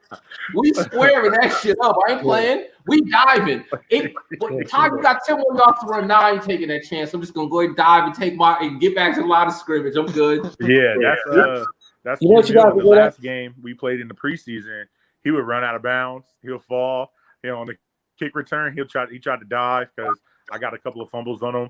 And then if he got an interception, he just ran it out of bounds. He was like, I'm not letting you tackle me. Yeah, you know what you guys are good at with that? You guys are good at strafing, using L2, and then lining up and with the hit stick. And hitting it. Yeah, that's the trick. That's the trick. Yeah, I'm like, because I'll watch you guys. I'm running to the side, and I watch you guys like position yourself, and I'm just steady watching, like, look at this shit. And then you hit me, I'm like, yeah, that's impressive. You know what I'm saying? Yeah, no, that's the trick, man. When you line them up and you get that helmet on the ball. Yeah, because most people run on that angle, right? But you guys, y'all don't run on that, and y'all like turn and strafe. And I'm like, what is that? Look at that. Shoulder. Yeah, next thing I know, y'all come in and I'm like, oh, okay. Aggressively hit that right stick, man. I'm gonna tell you the hit stick that those guys do that really pisses me off. Jersey Boy Don said it's the controller, Ty. Hey, shout out to Set the Tone. Gates got the underrated hit stick with that mouse. My controller, it's a normal controller. Look, my controller is normal. See, but here's the shit that really pisses me off, though. I catch a post in the flat and his safety pops me. I always don't get on the kickoff return. I got 11 blockers there, and I'm not the butt, up on my blocker. And for some damn weird-ass reason, them dudes have the ability to weave through all my blockers and bang. And I'm like, man, you got through 10 dudes. How's that even possible? Nobody picked up a block nowhere. And I'm following my blockers. Bang. No, in this Madden, they're going to hit stick your linebacker. They're going to hit stick the other guy in front of you. And then they're going to come hit stick you. Yeah. Like they already got 2 pre-hit sticks before they come in to get you on the last one. I don't think I really would try to return a kick all year. I just down it. I don't even play that. Just down it. I think the knee, air catch it. You got it. I like to get a guy in the Pro Bowl every now and then. So if I figure I got the most return yards, I might sneak him in. But hey, the risk is worth the reward, Don Joe. Well, no, it ain't. It's situational with me, and it's also who I'm playing. Perfect example, if I'm playing skills, I don't care if the blocking even looks set up for me. I'm just never coming out the end zone. It ain't worth it, especially if he just scored, so he's kicking off to me. Mm-hmm. Because I've been in that scenario against skills. He'll score. There's 7. Kicked off to me. I'm going to run out. Bang. Fumble. Scores again. Now that's a 14-point swing in like a minute. That's game over type shit. I'm like, nah, man. You go, I'm gonna down. That's some bullshit. Yeah. I can't do it. Now, real quick, right? Now I'm not gonna try to hijack the show, but in the beginning of the show, I said I was watching the Dallas Ravens game, and it's now 27-10. So you're gonna tell me this shit show I'm looking at on TV is the same as the Giants? It's not the same, bro. It's not. It's not the same, bro. I'm not gonna comment. I'm not gonna comment. We're not the same, bro. Hey, I'm not gonna comment. Hey, I didn't tell you the other day in the chat. Hey, you ever? Hey, all y'all guys probably experienced this. You having a debate with somebody, and you forget to say something real good, but the argument's over. You're like, "Fuck! I should have said." Go back and say it. Yeah. You know what? I wanted to tell you that I forgot to tell you that when I thought about it, I'm like, "Hold on, this dude said our O-line is bad, and we're having Andy Dalton." I wanted to say, "Negro, we won with Colt McCoy and Wayne Gallman." I don't want to hear that bullshit. You got Andy Dalton and Zeke Elliott. We got Wayne Gallman and Colt McCoy, and we win. Hey, Wayne Gallman has been balling. Yeah. Wayne Gallman's been balling, man. I don't know what's in that dude. He's been balling. He's on Hey, my let me ask fantasy you a serious roster. question, though, Skills. Serious question. No shit talk. Serious question, because me and Boone had this conversation as a Cowboy fan. And at first he didn't see it, but then he hit me back and said he agreed. Honestly, man, I think Mike McCarthy has to go. And this is a straight objective, real talk. Yeah. I'm not impressed with his play calling. I don't think he has no control over the team. I don't think the team respects him or plays for him. And I think he's the reason. I think that dude's got to go. What do you think? I agree, man. I was excited to get him, because I thought he was going to bring that Packer offense that's been dominating the Cowboys for years. I thought he was going to bring that offense, but he has no respect in the locker room. The players are all talking about it. People were saying the players aren't doing what they need to be doing. And I agree with you. No, and Kellen Moore needs to go too. Our offensive coordinator, he got to go too. They all got to go. They all terrible. So does Jerry Jones. Oh, for sure. He needs to do Al Davis. Because he's terrible. It is a lot. It sucks because as a Cowboy fan, we have players. We're good, but our everything else is terrible. Our front office is terrible. So that allows the players to play with a lack of heart when they don't even respect their coaches. So when he calls a play, they looking at him like, man, you don't even know what you're talking about. See, So and that right there, that's why whenever I say stuff about Dallas, that's what I be trying to tell you. It's not me as a Giant fan talking shit. It's even though I hate Dallas, I respect them because they've been in the division so long and I know them inside out and I see their games and I'm like, listen, I understand they had some unfortunate things happen, but to me, Dallas and Philly too, there's too much talent on those two rosters to play the way they're playing. I do get that there's injuries, but I feel like the Giants in Washington, real talk, shouldn't be lead. It should be the other way around. It should be Philly and Dallas battling because we ain't there.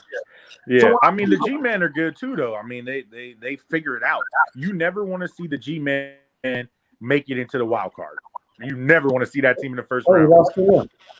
I know, right? Q was there for a minute. No, absolutely right. But I feel like with the right coach, even with the injuries you guys had, I feel like there's just something always. Hey, real talk. One more last thing about real football, and then I'll get back into the Madden. I was listening to talk radio today, and a lot of people were giving Jason Garrett props for the way he's calling that game. And I almost called boom because I was thinking Jason Garrett used to get killed for the way he called games in Dallas. But real talk, if I got to be honest, the way he's been calling the Giants offense with their lack of people out, and he's still been calling that game, I'm like, maybe Garrett wasn't the problem at all. Yeah. No, you're right. I mean, he's you probably right because he's making it happen over there with a not so talented team, and they doing it. They playing with heart, all of them. Yo, Q, you there? Q Mill. What's up, gentlemen? It's the GOAT. Mill got a beard. Don Joe got a beard. Skill had a beard.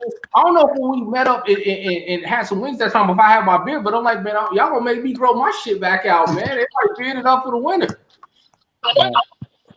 Have to. So Q Mill, man, what's up, man? Video. Oh, so My audio sound like an echo chamber. What'd you say? Was it something I have to do? No, you just talk, man. You good? We can see you.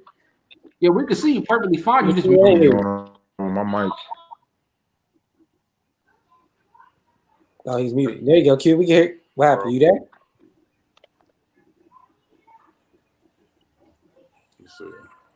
Q Mill, we can hear you. We can see you. Yo, did you go on auto? Yeah. I don't know what's wrong when y'all talk though. He's on auto. It's messed up. Hold on. Let me try to leave and come back. I can't hear.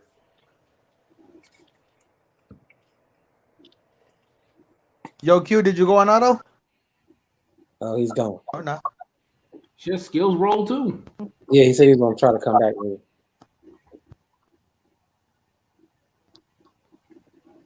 Yeah, man. Hey, Don Joe, while the boys are jumping back in, man, real quick, I always try to show love to my dudes. You want to talk about the APFA, man, in case people don't know what you're trying to do there, what you got going on? I mean, most everybody's out there already, except for Skills ain't out there. But I mean, we got that league out there, brand new league, American Professional Football Association, APFA. It's no abilities, very little rules, something new, something different. Got quite a bit of teams out there. I think we got like 30 owners, maybe 29. We had a few people leave just because I mean it's 72-hour advance, so it's kind of like a long time to wait. And I got a lot of guys that came in and jumped in and wanted to play right away. But I mean, it's going there. I'm actually thinking, Hold on one second. honestly, like now that I got the 5 and I hopped in Madden, I'm thinking about on the 5 when everything starts transitioning over. I want to start a league with no, I mean, have everybody at normal instead of not having no abilities. I want to put everybody at normal. Q-Mill, you there? Yeah, I'm here. I'm here. Okay, welcome to the show, good brother. I don't know if it's better. Yeah, we can hear you and everything just fine, man. Welcome to the show. What's up? What's up? Yeah, man. So, I mean, since it's your first time, man, give us your Madden background. I don't know what is going on. Playing Madden and stuff I've like been that. playing Madden since I was probably like 12 years old. I was in tournaments back then, in Cincinnati, so I used to be number one in the city for a little bit back then. Okay. I don't know. That's probably about it, man. I've been playing since over almost 20 some years, man. Okay. And then how many CFMs? Like, it's not your. How many CFMs you been in? Right now, I'm just in one. I had to defect from 3 other ones. Okay. One of them was like your league, right? With Boone, right? The OP league or something, right? Yeah, I was in OP. I was in UG, and I was in another one. So Okay. now just USFL. Okay. So I mean, usually when you only have one, it allows you to like really perfect your game and things of that nature. How's the competition you feel like is USFL versus the other leagues you in? Well, the competition in USFL for me is balanced, but it also when you have the upper echelon guys are very good, and I was in another league with guys that were extremely good, so I'm able to compare and contrast, and so I would say this last season that we played, I seen a lot. Uh-oh. You lost Q-Mill. Dang. Oh, he's back. Is that net at work? There you go. I'm not sure what's going on. Yeah, I've seen a lot of good defensive play in this league, which will rival some of the better players that I've seen. And just to give you guys an example of where I'm coming from, one of the things that I like to do, I study other Madden players in my spare time. So, I mean, I look at everything from player movement to what people are doing offensively, defensively, why they're doing it. Like that kind of shit intrigues me. So when I make a comment, I'm not just. It's a lot of a lot of good defensive play. Like I've been watching you defensively, Gates. I don't know what you're talking about, man. Let that go, man. Let that go, man. Yeah, Don Joe's like that. There's a lot of guys like that. But I mean, it takes a lot too. It takes a lot because you have a lot of people who come in and they want to compete, but when they see that they're getting smoked, they don't want to play them. Or they'll continue to play, but they'll accept their role. And then there are other people who don't want to accept that role. Or we gotta prove to ourselves that we're here for a reason. Yeah. That's why I joined your division, Gates. That's why I went to go see Cletus. That's why I love being in the East with Skills, Cletus, and Creasy. And now I got to go with John the Bullet. Yeah, for sure. Can I put Skills on the spot real quick? Go ahead. I'm not gonna tell his secret, but one of the things that I would say he's the best at, because I watch everybody's film. When it comes to run fits, he knows his gaps on all of his defenses, and he has a technique that he uses without giving it away. And I stay away from him. So like when I play him, the reason I was able to run against him in that playoff when I did get it was because I'm watching him to see which assignment that he's taking, but he's very thorough. I told Boone this. I'm like, I can't beat him with the gap, so I have to be sound. But I know you know what I'm talking about without giving it away. But I do. You saying too much already. My bad, bro. But hey, I'm gonna tell you this. I would say you number one in the league for me when it comes to that. You and Cletus. Cletus has a different technique than you, and I'll just keep it at that. But I love watching. I love watching the elite guys play because to me it's fascinating. Just like, why do you do this? How do you do it? Yeah. You know, do me and Ty, man. Break me and Ty down. Because me and Ty always break everybody else's game down, right? You break me and Ty's game down. Oh, well, you big active. I have you guys broken down, but I play you guys this season. I don't want to say what I know. If you think you're gonna come out there with those secrets and we're not gonna adjust. No. I have no secrets. What I do is I'm just, to me, Madden is a science. So like with you, Gates, when you move with your user, there is a certain technique that I would call it. There's a certain technique that you do. So like, for instance, if you play in the yellow zone, I know exactly what you're gonna do first. I know if you're gonna take the in-breaking route first, or if you're gonna take the vert. I know your tendencies already. I like it. Talk talk, Q Mill. I like it. It's a chess match. I can tell you right now. Yes. I played Gates for double-digit years. I can tell you this right now with Gates, and that's almost anybody.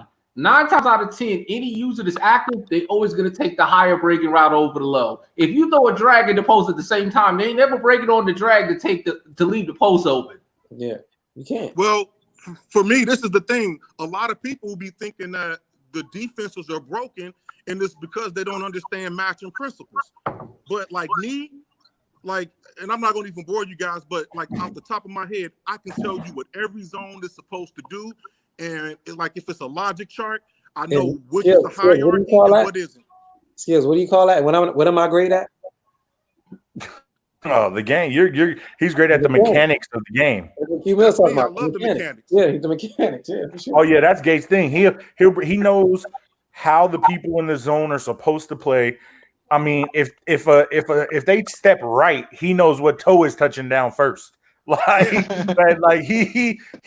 He's mechanic when it comes to the mechanics of Madden. That's what Gates is good at. Yeah, like, it's crazy. I mean, like if you come out and gun split close and you in cover 3, your yellow zone is a different responsibility than if you in a trip set or if you in a bunch set. It's just different. Like the yellow zone in the gun split close, Gates probably already know this. You play the verts, but in another situation, you watch the other linebacker. Your responsibility, if you're on the weak side, is that hook, vert hook converts to a mid read. Somebody out here that took the blue pill, Ty. I'm laughing because I know what Q was saying, because even for all 4 of you, there's a blueprint that if I see it in with a schedule, I know what I have to do. Now, whether I execute it or have the personnel or works is different. Like, see, Gates, with your big thing right now is coming out in something to get somebody to tip their hand to see what they're in so you can audible to something else. And Don Joe loves to do that shit a lot too. That's why when I see y'all audible, I always have something for that, because I know y'all gonna do that. With skills, see, what I did against Don Joe when I noticed he was doing that, I made sure that as soon as he switched his guys, I reset my defensive plays so that way they wouldn't glitch out. So I was on to him, and then but he kept catching me with that crosser over top because he would not give me time to put that curl flat in the 25. So I mean, kudos to him. Yeah. You still won that game, though. You still won that game. Man, that was a ice kick at the end of the game. Remember that shit? Yeah. I mean, for you to be new to this league, though, real quick, Ty, for him to be new to this league and be able to pick up that much information, bro, in 2 seasons, man. I'm really impressed, man. I told y'all that Q Mill is the GOAT. Y'all playing really impressed. I'm not impressed. Hey, I'm trying to be good. I just love good Madden play. Madden is a science to me. See, and that's what I was gonna say. You want to hear something from me? I'm not impressed, but I'm gonna tell you why. It's not a negative reason why I say that. Boone told me out the gate, hey man, I got this dude that plays in one of my leagues. He's my dude, and he's fire, and he's smart, and he's a Madden sponge. So based off a lot of stuff Boone told me, the reason why I said I'm not impressed, I'm not surprised because everything that Q was saying, Boone had told me that's who this dude was. When you see his articles and how articulate they are, how well written they are, how analytical they are. I talk to Q sometimes in a chat, in the DMs, and then I have Boone constantly telling me about this dude. I'm not surprised at all because everything Boone said is what he's bringing to the table. So that's why I say I'm not surprised in a bad way. Like Boone literally said that's who this guy was. But how many guys have we had come to the league and not did that homework? You know what I'm saying? And not been able to do that homework like that. So it was like that's impressive. I dropped like 50 on you. Yeah. Just because Boone said, like, yo, this is my guy, this and this. I was like, oh, that's your guy? I'll put 60 on it. You know what I'm saying? No, that's why you did it, not just because that's what you usually do. Like your homie who quit. You brought your homie who quit? I don't know what you're talking about. Fear to see Dubber here. I don't know. Hey, man, but see, I'm curious about something, though. Because he gave a little tidbit for you. I'm curious, a little Q Mill, what's a little breakdown of me? I will tell you this. I watched a lot of your games, and the thing that kept you from winning 3 of those games was you're not utilizing your throwing lanes, and that's why a lot of your balls were being intercepted. So when you dropped out of that pocket, some of those routes that you were trying to throw to Ingram, and even in that Kansas City game, he almost picked you off 3 times. Really, it's just a matter of his skills is good at this too.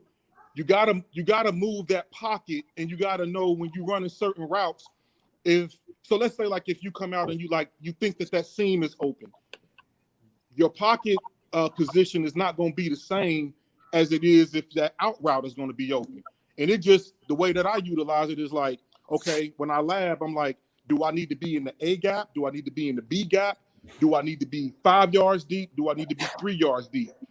That's it. Really, if you do that, you win 3 of those games easily.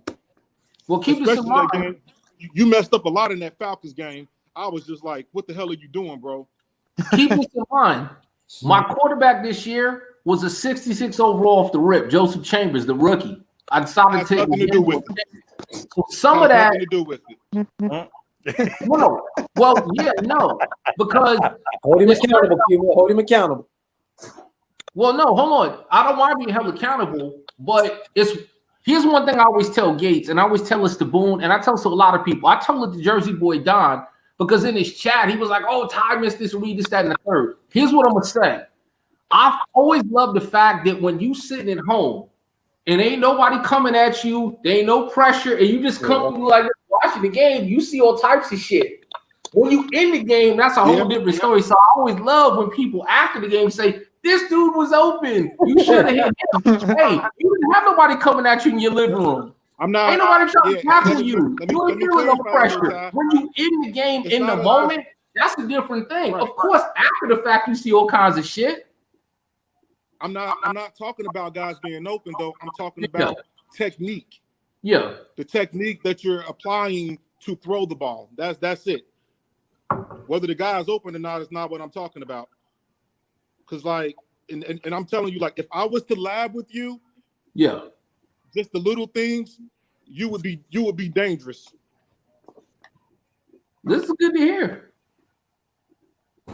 Man, you make sure you bring all that smoke with you when we play, man. I want to see these, I want to see all this stuff you done learned. I'm interested, man. Hey, look at Najee talking. Najee funny. That's my dog, though. He don't play half the season, but he talk a good game. Nah, I'm Charles Barkley. Najee, hey, what's wrong with Patrick Ewing, man? And I don't know. Nothing wrong with the man. He all right, you know. Yeah. So Q-Mill, you gonna win the division this year? This your division? Yeah, he I'm is. gonna tell you what I'm gonna do. I'm gonna have fun. Like I can go 0-16 as Stop long as it, man. I'm Stop it with the politically doing my correct mechanics. answer. Yeah, he be lying. He be lying. Come on, man. It's not this. Hey, come you on, gotta be careful with Tell you that, the truth. Q-Mill. You gotta be careful with that because we start holding people accountable for their records now. man. We had Jersey boy out there in UG go like 2-16 and he got booted. Because I mean over here he made it to the playoffs and you go 2-14, 2-16 out there in UG. That's not who you are. That's not how you play. So we had to kick him out. Hey, they don't play over there in the UG sometimes. USFL, they don't kick nobody out for being bad, so I ain't got to worry about that. Yeah. No, and that's a good point because we have never kicked anybody out from being bad. Because at the end of the day, we just wanted something where people can come and play their games competitively and have fun. It's the attitudinal shit. But like you said, if you're just not good, you're just not good, and that's what it is. You can stay as long as you want. Just adhere to the rules and play your games, and we all good. Yeah. I mean, Ty, you know, I always say like it's like the league, right? Everybody's the man where they from. It's on this Get front into the camera. league. Go ahead, you're fine. They can't see Everybody's the same level. Then you got to be that next level to be a superstar or whatever. That's what USFL is to me. Like everybody's the man where they're from, right? Like, Yep. you know, you were drafted number one and all that, but we all the same position. Yeah, sure. They got to take it to another level to be in that conversation. Okay. I expect to be competitive. That's about all I can say. I think you got that down, man. Real politically correct tonight, Q. You real politically correct tonight. Yeah, he is. Yeah, for sure. That's what I'm saying. You're gonna be held accountable. You gotta be ready. You have all this knowledge, all this info. We need to see it applied. Yeah, I mean, you have improved though. You improved from a non-winning record to winning your division.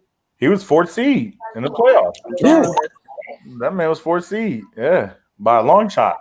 What was it, 14-2? Did you go 14-2? what was your record, Camille?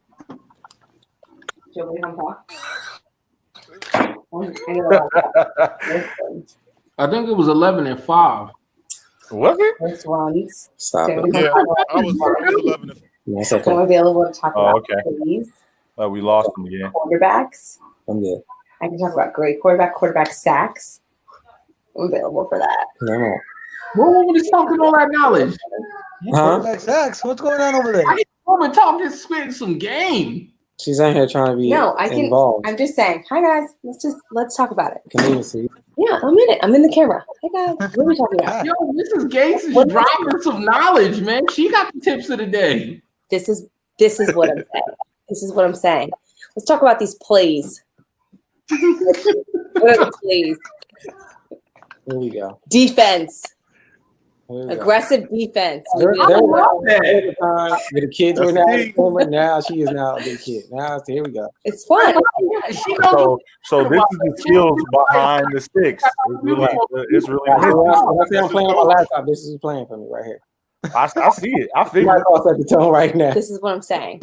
Amazing. Wait, what are the teams? What are the teams? Exactly. Falcons, that's a team. Patriots, that's a team. Go ahead, Ty. Are Take there the show over, additional Ty. teams? I'm going on mute, Ty. I'm muting my mic. I'm going Howard Stern, Ty. You take the show. I'm out. I'm an asset to this. I'm an asset. Just saying. Yeah, you need her to evaluate your games. She'll tell you everything you did wrong. maybe she'll help you not retire.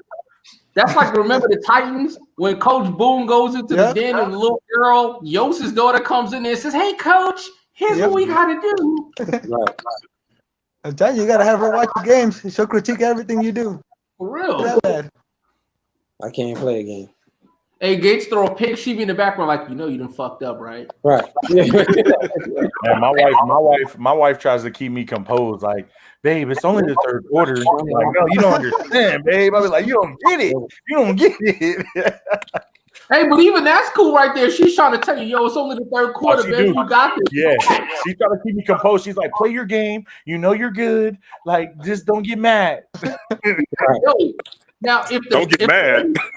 Yeah, that's what I'm saying. Do you know people on the owner's box about me, babe? Like, right? Hey, listen, if Gates' girl's doing that, your girl's doing that, my girl does that. As long as they don't come over and say, what inning is it? You good. Oh, yeah. Yeah. Right. I'll be at home solo dolo, so I don't got nobody to keep me in check. Hey, I'm the same. Oh, see, that's why y'all get to do all that research. I get it. Yes, sir. I get it. I get Yes, it. sir. I get it now. They got nothing but time. They got nothing but time. Ty, you got any rapid questions for anybody? Let me see. Looking at the panel. I think we hit Don Joe with the questions, about the coming back and this, that, and the third. I busted skill chops about the Cowboys. The only thing I can say, I can't wait to play Q-Mill. That's all I got to say. Y'all play this year? What'd you say? Yeah. Yeah, I think he said we play this year. Yes, Yeah, we played in division. Q-Mill, so when the game's over, you can tell me about my angles then. Ooh. You know what? I want you to get them better because if you on point, then I'm on point. Like I played a preseason game against Skills yesterday, and it was some stuff that he was beating before, and he tried it again, and I got him. But then he got me at the end, so it's just like that's how you get better, man. Like Absolutely, we all doing what we're supposed to do. Absolutely, That's why it's hard to keep playing the same person over and over and over again because it's gonna be a test match. It's gonna happen. You ain't gonna keep beating the same guy with the same play. It ain't gonna happen. I told us to Don Joe and I told us to Gates. That's one of the big reasons this year why I said I'm not playing in these different leagues. Because if the recruiting was different and it was always new competition, that's one thing. But I'm in the NFC East and the USFL with Gates. In the APFA, I'm in the same division with Gates. I'm like, how you supposed to get better playing the same dudes 85 times a Madden? I need to play new dudes. I can't keep joining these same leagues and bumping heads with the same dudes over and over and over again. Because I ain't gonna have no tricks, no surprises, no nothing new. Yeah. Because you don't get to see new styles of play. You don't get to see how other people attack certain defenses or offenses. You don't get to see that. Y'all gonna make me go back to like 10 leagues. So Q, let me ask you this. What advice do you have for Truck and Set the Tone? They're in your division. I don't have any advice for Truck because Truck doesn't like me. I'm a clown to Truck. I've given Set the Tone advice in the DMs, but at the end of the day, man, like I study. So they just have to put the work in, man. Like that's the advice I have. Like, but I go extra mile on everything I do. I just take pride in what I do.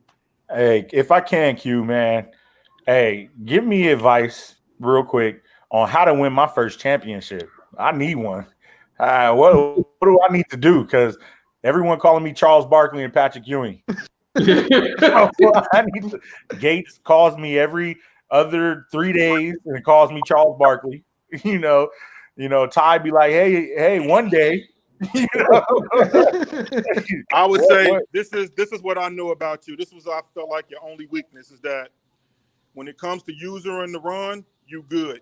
But when it comes to pass defense, you're very undisciplined. So when I know you're running like the 3-4 odd and you're using the user in the curl flat. You never take the flat offensive guy when you're supposed to. So I just was watching you make the mistake, and I would just take that guy. So like I would say, learn. This is what I would say. Like I'm gonna tell you what I do. I go into practice mode. I put on the defense, and I just sit there and I watch the computer and see what they take, and then I mimic it. So it'll tell you. So like if you play on the curl flat, which is the deep purple, your first responsibility is flat to outbreak and route. If you're playing the seam flat, your responsibility is always vertical first. And then once your vertical reaches 10 yards, you need to pass them off to the deep blue. You need to come back down. That's why you can't run the football against me with your quarterback, because I was staying disciplined to the zone principle. So like if you just learn those basic things, That's all you need to do. Run defense, you fine. Yeah. That would be my advice. Everything else about your game is fine. Somebody done figured out the. Yeah. I'm gonna take that what I said earlier. No, I said I wasn't impressed because I have talking like me, man. Hey, man, this dude is on some Patrick Graham from the Giants computer. Listen, I gotta give it up. Hey, Q. Yes, sir. Here's the thing, right? Uh-huh. No matter I know that you know that, right? Right. I'll wait for you to break to cover your responsibility in the flat, in that seam flat, and I attack that small hole in the zone. Yes. That's the look, but this is the thing though, because I lab with Boone a lot, and Boone knows everything. Like I have notebooks full of everything and tendencies. That's crazy. That it comes down to this one thing: if I can be more disciplined than you, I'm going to win the game. Yep. That's just it. So I don't care that people know this about me now, because all it's going to do is force me to be more thorough when I play you, which is a good thing for me. Mm-hmm. That's it. Like most of the time when I lose games, I'm losing because it was something that I didn't do correctly. Not because I don't never blame Madden. I'm all about solutions. I got a book full of solutions. Do your job. You gotta do your job, man. If you hook zone, you gotta play the hook zone and understand who and what your assignments are in that hook zone. Yeah, and then sometimes what people do is, like, if you're gonna change something, you have to account for that change. Mm-hmm. You know? So like I see a lot of guys doing this crazy shit now where they run in cover 4, they run in cover 2, and they put in that mid read in a deep blue. It's curtains for that. Yeah. What you mean? I just look at it and laugh, but there's what you mean? You're not gonna put him in that deep blue? Huh? You're not gonna put him in that deep blue? You know what? Here's the counter. Here's the trick. I take the defensive end. It's like, this is for you, Gates. That little angle route you like to sneak in. I just put one of my defensive ends on the bluff blitz, which changes him to a mid read. Mm-hmm. I have a guy there every trip. And you think that's gonna work? You keep that same energy, because I got something for you. Hey, why you think I told him I want to play him? Why you think I said you don't think a tie? And this shit sound good when rounds ain't coming down range. But remember, we adjust in game 2, and that's why I said I know. Look, I just need to be more thorough than you. Absolutely. That's it. Did you watch my game versus John the Bullet in the playoffs?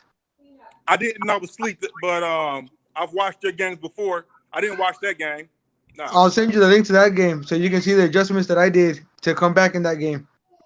Because you can see me make my adjustments. For me, Don Joe, a lot of your game is predicated off of you being very hard to stop on the run. So then when people got to commit to the run, then now you can hit them over top. So you gave me the win because you never ran the ball. I thank you. I'm telling you, eye candy. I fell in love with my play. That's why you was losing, because you stopped doing what made you successful. Hey, but Tua was second in the league, so it's okay. I made the playoffs. Tua was second in the league. He became a superstar. And then I left him. I sent him away. But that's it. I mean, but by no means am I perfect. I just love this aspect of the game. So even if I wasn't playing, I still would watch your guys' games and critique it in my head. Like, that's just what I like to do. Hey, Q, I got a question for you. Since Mo wants to keep chiming in, okay, I've talked about this Gates has talked about a bunch of people. So let me break this shit down. This dude, and I'm sure you've seen his games, has 3 plays on offense. A dive up the middle. If he doesn't want to dive, he's going to ISO, and he's going to, if he's in a long situation, he's going to come out an empty set. Mm-hmm. Everybody knows he's going to run that dive. Mm-hmm. But his patience is so awesome. It's like Lev Bell in the real NFL. I've literally seen this dude get the ball on the dive, literally stop for like a half a second, wait for your defense to set up, and then run, right? How is this dude still able to rip off 280 yards on a routine basis when you know what the hell he's going to do with a slow running back on a dive? It's called OVU, and OVU stands for overuse. That means that you're putting too much pressure on, as a defender, on the left stick, or you're hitting R2.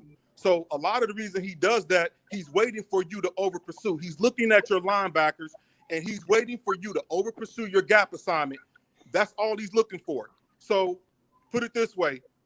I was #1 in the league last year in run defense. I gave up 75. The only person to have a 100-yard back on me was Skills in the playoffs.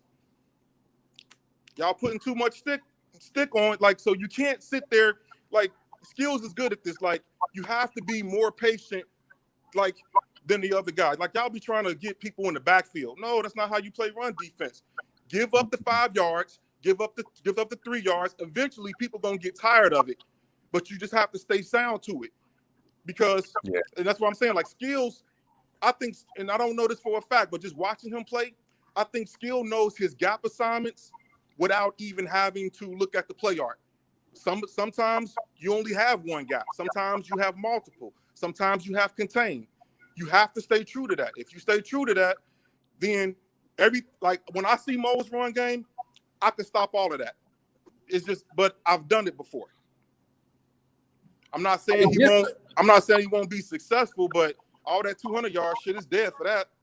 Hey, just so you know, I'm just gonna put this out there. Every year, every Madden, every season, I'm always top 3 run D, just so you know. So for me personally, I know how to stop the run. If there's something I can do is stop the damn run. I don't give a shit who you are. Yeah, I can stop the run. But I still always give Mo a lot of credit because he's very basic in what he does. You know what he's gonna do, and he can still make it work routinely on. And I've seen him do it with so many running backs. He doesn't need the big name guy. He can take a 75 speed dude that you never heard of and still do what he does. And I'm impressed with it. He's not basic though. That's what I'm saying to you. He knows exactly what to actually. He's the guy you guys should be looking at when it comes to being a running savant, because he knows exactly what the defense is supposed to do. He's not exploiting the glitch or anything. He understands gaps and run fits, and he just goes where he's supposed to go. And a lot of times so he don't. Gates, you must play Mo too this season, right? Yeah, we play his whole division. Yeah. Okay, good, because I see everybody in the chat going, wow, and all this other stuff. So I'm like, okay, Mo was laughing at us, but Mo, that man said after he plays you ain't doing all that shit. So now we get to see you. I also said he's a savant when it comes to what he does too. Throw the whole thing in there. I got mad respect for him, but I don't think what he does is simple. But But also too, when I'm playing Madden, when I'm looking at you guys playing, and it's so much good competition, I have to be thinking, okay, how would I attack that? How can I slow that down? I mean, if we ain't all doing that, what you playing for? You know what I'm saying? Yeah. But that's what separates the guys, right? On some real shit, I know I teased you and I competed against you with a few things you said, but I really think a lot of shit you're saying is sound. It's like Gates said, it's well studied. You can tell you put the time in and watch the games. And I really think you're really dropping a lot of good knowledge. All of the shit talking and fun aside, it's clear and evident you really know what you're doing, and it's translated in your gameplay. And props to you, brother, because I appreciate you, like you said, literally you're working hard right now. But I've told you this in DMs privately to the side, and I said, hey, brother, I'm rooting for you, man. You're a good dude. You doing it the right way, and you competing and you practicing, you putting the work in. It's like somebody going to the gym, man. Like props, man. Yeah, I appreciate it. Yep. Yeah. But I can tell you this, Gates know, and I know you know, even the stuff that I'm saying right now, it's still a lot more. Oh yeah. To a lot of this stuff. So yeah, I mean, we the tip of the iceberg. Yeah, I mean it's what I'm impressed by, Kim, because like I said, you're new, right? So we have these conversations, right, amongst each other. Like even like that's how I met Don Joe, right? It was like when I first met Don Joe, I put a lot of points up on Don Joe, and then after that, he never really played the same. It was like he's gotten better and better, and he studied the game so much better. So to hear you come in that fast, that so much, like that much knowledge, that fast is impressive to me. You know what I'm saying? Like, and like I said, with that being said, my advice to you: don't get complacent in your studies, because that's what fucked me up. Yeah, I stayed steady every day. I stayed steady. I got accustomed to what I like to do and how I critique it and perfect it. That's where I fucked up. I stopped evolving. I just started utilizing what I have and using it to the best of my abilities. You But know what I did for that, Don Joe? I just started playing red games, and I would just use random playbooks, and then that was forcing me not to get complacent. But really, Madden is about your technique, like how you position yourself, your pocket present, how you run, like knowing the basics of the game. If you can get those things down, like that was the difference in Gates' defense. And like if you look at Boone's defense, he was getting gashed. And then you look at midway through last season, he was last in the league in defense. Then the last half, he was actually ranked in the top 3. But you wouldn't know that by the stats because he did so bad the first 8 games. Who's that? But, Boone? yeah. Yeah. But see, I keep up with all this stuff. I'm nosy, man. They not wrong with that, man. Hey, Q. Hey, on some serious shit, real question. Because something Don Joe said is true for me too. And I think that's why last year and this year, in addition to the Giants just being bad, I think it also had something to do with me. I used to put in the same amount of work you're putting in. And in the last 2 years, call it getting old, call it life, call it whatever you want. I just haven't put in that same amount of work. So let me ask you this. Are you a married man? I'm not a married man. And my kids don't live with me. And I think, like, I'm trying not to catch the Rona, so I spend a lot of time at home now. And the reason I asked that is because I was curious to see, like, Cletus is one of the smartest football minds I know. And Cletus is still good. But even I have seen a drop, it's a slight drop from Cletus last year and this year to Cletus prior to. What did Cletus have last year and this year they didn't have prior to? Oh, no. But that's exactly my point. Now Cletus is in there, married man with kids. It's changed a little bit. Cletus is still good. And I'm not Cletus, and I'm not saying Cletus fell off. But what I'm saying, Cletus 2 or 3 Maddens ago was guaranteed 6 or 7 Super Bowls. Cletus now might get 2 or 3. 2 or 3 isn't nothing to sneeze at, but there's a difference because he's not breaking down this shit 24/7. And if you look at Gates is a married man with kids. Don Joe's a full-time dad. I'm a married man. So I was curious because I'm like, man, Q is so on point. But I'm like, man, I'm curious to see if he's doing this and bouncing on some stuff or if that's all he's got to do. It's mostly all I got to do, but I've dedicated my time because you guys were such at a higher level than I was. In order for me to do the league respect, I had to make sure that in this short amount of time that I was able to get my competitive level up. Like I actually respect the league enough to try to at least be competitive. I can't just glad you're here, man. You're such a good ad in so many ways. You're a good player. You're a good owner. You're a good contributor, man. We think highly of you. I got one last question, then I'll let everybody else ask their thing. Okay. Jersey Boy Don chimed in and said, hey, man, like I'm real interested. He said, I'm not clowning, but you have some real good takes. You know, Super Bowl champ season 1. He said, hey, break my shit down. And so what do you got to say about Jersey Boy Don?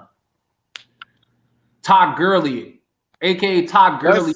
I'm gonna take Todd Gurley out the equation because I've seen a lot of his games, and particularly when he had Gurley suspended, he was still able to run the ball. I thought even better with Ito Smith because he didn't have the X factor. So he had a name.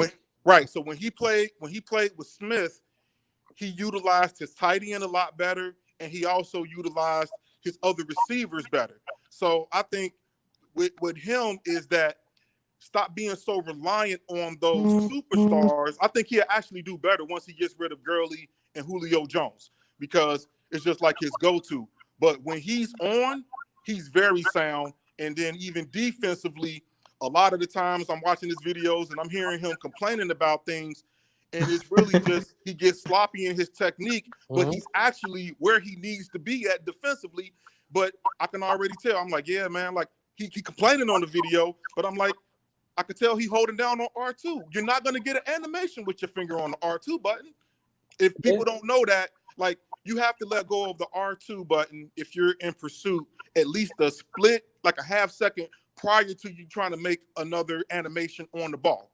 Because that's about how long it takes for Madden to disengage from the speed burst. Kind of like you accelerate and it has to slow down, then it allows you to hit the SWAT or whatever else you want to do. So just getting his technique more sound, he'd be a lot better. And I still struggle with it too. A lot of times I'm looking at stuff. I'm like, man, why did this happen? I'm looking at the film. I'm like, oh, you was doing this or you was doing that. So that would be my advice, is like, because when he's sound, he's tough to beat. That would be my advice. I'm so impressed with this damn dude right now, man. Shit. We shall see. We shall see, Q, man. I'm interested to see how this goes down. This is how it's what the league needs too. It's what the league needs, in my opinion. It has nothing to do with wins or losses for me. I just want to play good, competitive Madden football, and that's what it is for me. Brother, as long as I play it that way, I think the wins will come. And I want to have, like what Ty was saying, like, it's, to me, that's fun. Like, I don't even get mad when I lose to guys that play sound. Like, if I lose to somebody and they played a hell of a game, I'm hyped. Like, oh man, did you see what this guy was doing? Like, that was dope. Now, when I play him again, I want to do two things. I want to defend what he was doing to beat me, and then I want to try to implement some of that into my game. Yeah. You know, that's how I think. Yes. Yeah, that's funny. Like, I was teasing John the Bully. He's playing the Vikings, and I put the little emoji with the guy with the spy glasses on. I was like, oh, man, some of that look real familiar. He was like, you like that? You like some of those plays? I'm like, they look real familiar. You know what I'm saying? So it's good to see that. Like, I encourage that. You know what I'm saying?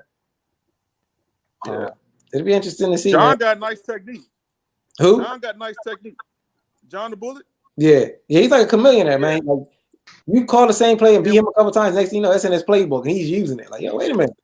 So, like, when Ty lost to him and he was getting those deep balls, all it was that Ty was going for the interceptions and not the swats. Not the swat. That's it. So, Ty, you in those situations, you got to click on your guy, and sometimes you have to move him off of the receiver and back in so you don't get sucked into those animations. So that's called the swerve, right? That's called the swerve. No, it is. Yeah, people know about the swerve catch on offense. You have to swerve on defense as well. Swerve on defense. So, You watching. Okay. And I keep it real. I think that's a good assessment. It's perfect. I think with me, I'm gun shy because I got so many pass interferences. There's always this motion in my mind of I'm almost afraid to make a move times now.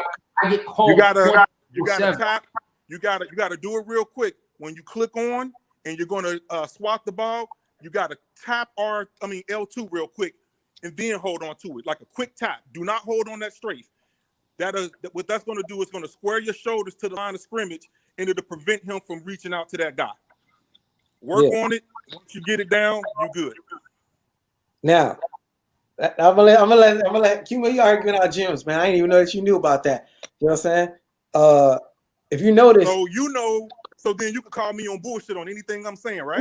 No, because if you notice, like when I played Dre, right, he was throwing a deep ball, and he was swerve, and I was swerve and just you pick perfect use of time, bro. I was on that 2 minutes ago. Yeah, like I loved it. I called Boone. I was like, oh, he know it. He nice. yeah, I'm swerving out of that. So Ty, like when me and you play, and Boone does it too. You're also afraid to get the pass interference. I'll purposely swerve into your guy when you click on him because I know you're not going to swerve out of it and get the call triggered every time. Boone was like, "Oh, that's how you do that." I said, "Yeah, you get sucked into that. You get sucked into that animation. So unless you break out of that, you'll get that. That's why a lot of times you got to break the animations. You got to break those things to happen. And if you don't break the animation, to me, that's you. That's poor user stick. You got to break the animation. So I'm giving out gems tonight. You know what? And I don't mind doing it because of this. Because if now people know, people gonna play me even tougher. That means I'm gonna get better. I ain't saying I'm gonna win, but I don't care. Yeah. You know, don't matter to me. At the end of the day, this is what I do. Like I don't care what plays people run, because this is what I look at. You either gonna run the ball or you gonna pass the ball. You either gonna fake like you're gonna pass it or you gonna pass. I don't care. It's that's where the chess match come at. Like It's Can chess. I put myself in the right position? Can I make the right adjustments? You know, do I have the right personnel on the field to defend what you're doing? A lot of times, like even on offense, people be keeping the same personnel in, and the personnel doesn't fit what they're doing, and they wonder why their plays ain't working. Hey, you got one more request, Q. What's up? Tick, this year's champ. Tick said, hey, break my game down. Shit, lots of laughs. I'm gonna tell you this: is that the season before last season, I almost beat Tick, and he know the game I'm talking about. I had him on the ropes, and then the game after that, I played Fear of the Night, and I was like, I had called Boone that night. I said, watch what I do to Fear. I said, I guarantee you he don't score more than 17. So I say that for a reason, is that I still watch Tick, and I was telling Boone this, right hand to God, this was earlier today. Tick is the most complete Madden player that I've ever seen. So I can't break his game down because I still haven't figured out why he's so good. What I will tell you is this, Tick, is that I know you like the use of those purples. And that purple was what keeps is why he's able to be so free. So he'll take that purple zone, he'll bring them down, and he'll fake like he's in the yellow. But that's how he's able to maneuver so well, because he's not really putting himself at risk a lot doing that. But I haven't figured out why he does a lot of other things. He's still a mystery to me. And if I crack that code, I ain't telling nobody, because I'm going to use all that information for myself. Look, I played Tick last night. He beat me. He takes what you give him, man. And he ain't afraid. He's not afraid to. Like he had this flip trips play, which I knew he was doing. I knew the play every time, and he was forcing me to either. Last year too, where it's like it's almost like 4 or 5. It's definitely 4, maybe even 5 dudes out on the route. I know what play you're talking about. Yeah, I know it. Yeah, I know the play. So as I'm adjusting to stop the one thing, he's hiking it before I can chase over the corner route. So he's I don't know what his reads are, but I know that play. But I can tell you this, and he online, he can tell you this himself.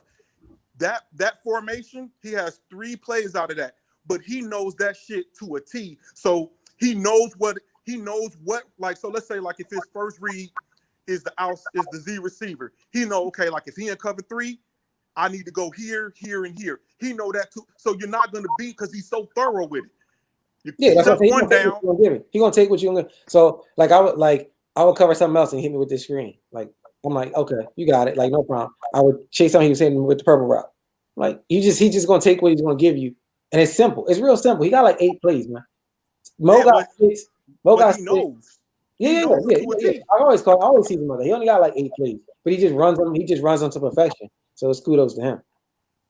But it's not just 8 plays though, Gates. It's like all of those plays, like he does adjustments within those plays. Yeah, because he's, it's just like. But I know what Gates is saying. It's 8 base plays. Yeah, like you said, he's ran them same plays so long that they often have multiple options. So one play could have 3 or 4 different options. So even though he's running that same play, he can run it 4 different ways. So it like going back to what you're saying, Q, in effect, it's 8 plays. It's really 32, if that makes sense what I'm saying. Yes, exactly. Yeah. Mm-hmm.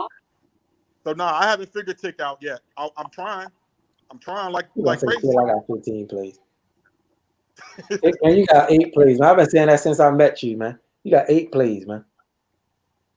You just run them very well. And it's the same thing with him on defense. A lot of times you will see that play art. You think he in cover 3. He runs a lot of hybrid type defenses, so it ain't no telling what that man be doing. You know what? I'll tell you what I hate about Tick. There's one thing I hate about Tick. It combines into 2 things. And it's props to what you just said about him. Tick is like Mo. They're gonna do what they do. I don't care what Madden is. He's gonna come on that mid blitz 20, like when he needs some shit. Now, conventionally, when you see it, the first thing you want to think is pressure's coming at you, and he's manned up. But he's gotten so good at mixing up his zones in that same look that if you just think that it's a man read and you quickly try to get the ball off, remember, he brings that safety down, and that's where it gets real dicey. Because if you hold the ball too long and it's the man read, you're sacked. If you don't hold it, if you get the ball off too quick, it's a pick because you're thinking it's man. But a lot of times he'll drop back, and now you kind of stuck because you had a quick read on that play, but you didn't have 2, 3, and 4 behind it. I know what you're talking about. I think I figured out what his thought process is. I don't know what it is. But I think what he does is when he picks that play, he has a hierarchy, a priority of where he think you're going to go for the time. Yes. So then he just covers. So like, let's say if his pattern is a triangle, he does it boom, boom, boom. And a lot of us are repetitious in what we do, and he know that you ain't gonna be able to think fast enough to counter what he's doing. Yeah. So when I I cracked that code a couple episodes ago.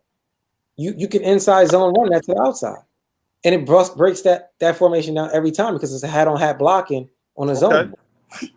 And you're right. But when I play tick, I don't know about other people. When I play tick, he only breaks that out on third and long type plays. Yeah. He ain't running that on first down and second down because then you can do that. He'll normally come out on that shit in like a 3rd and 10, right? So if you try to get it off to that hot read, just like Q said, he's jumping, let's say Evan Ingram on that play because he's anticipating that's where I'm going and bad things will happen. But then he drops back into that zone. And what I like about Tick runs the right personnel for that scheme. Like yes, he does. Not anybody can run that. Like he's got the speed across the field. So even in a scenario where he's coming down with that safety, he's normally doing that with a Darnell Savage or Adrian Amos, somebody that can really cover ground. And then like you said earlier, he's got them purples out there. So if he's taking them into himself with a fast dude with change of direction, and he's got the purples outside bracketed, you're kind of in a box, especially if your mentality is get this shit off real quick. Next thing you know, it's a pick. Yeah. You think you're going to throw deep on them? That's why I said it's frustrating. John the Bullet kind of does this too. He has enough range to get back. So it's like you're kind of in a weird box. Yeah. Mo. I'm laughing at the comment you just put up, Gates. Yeah.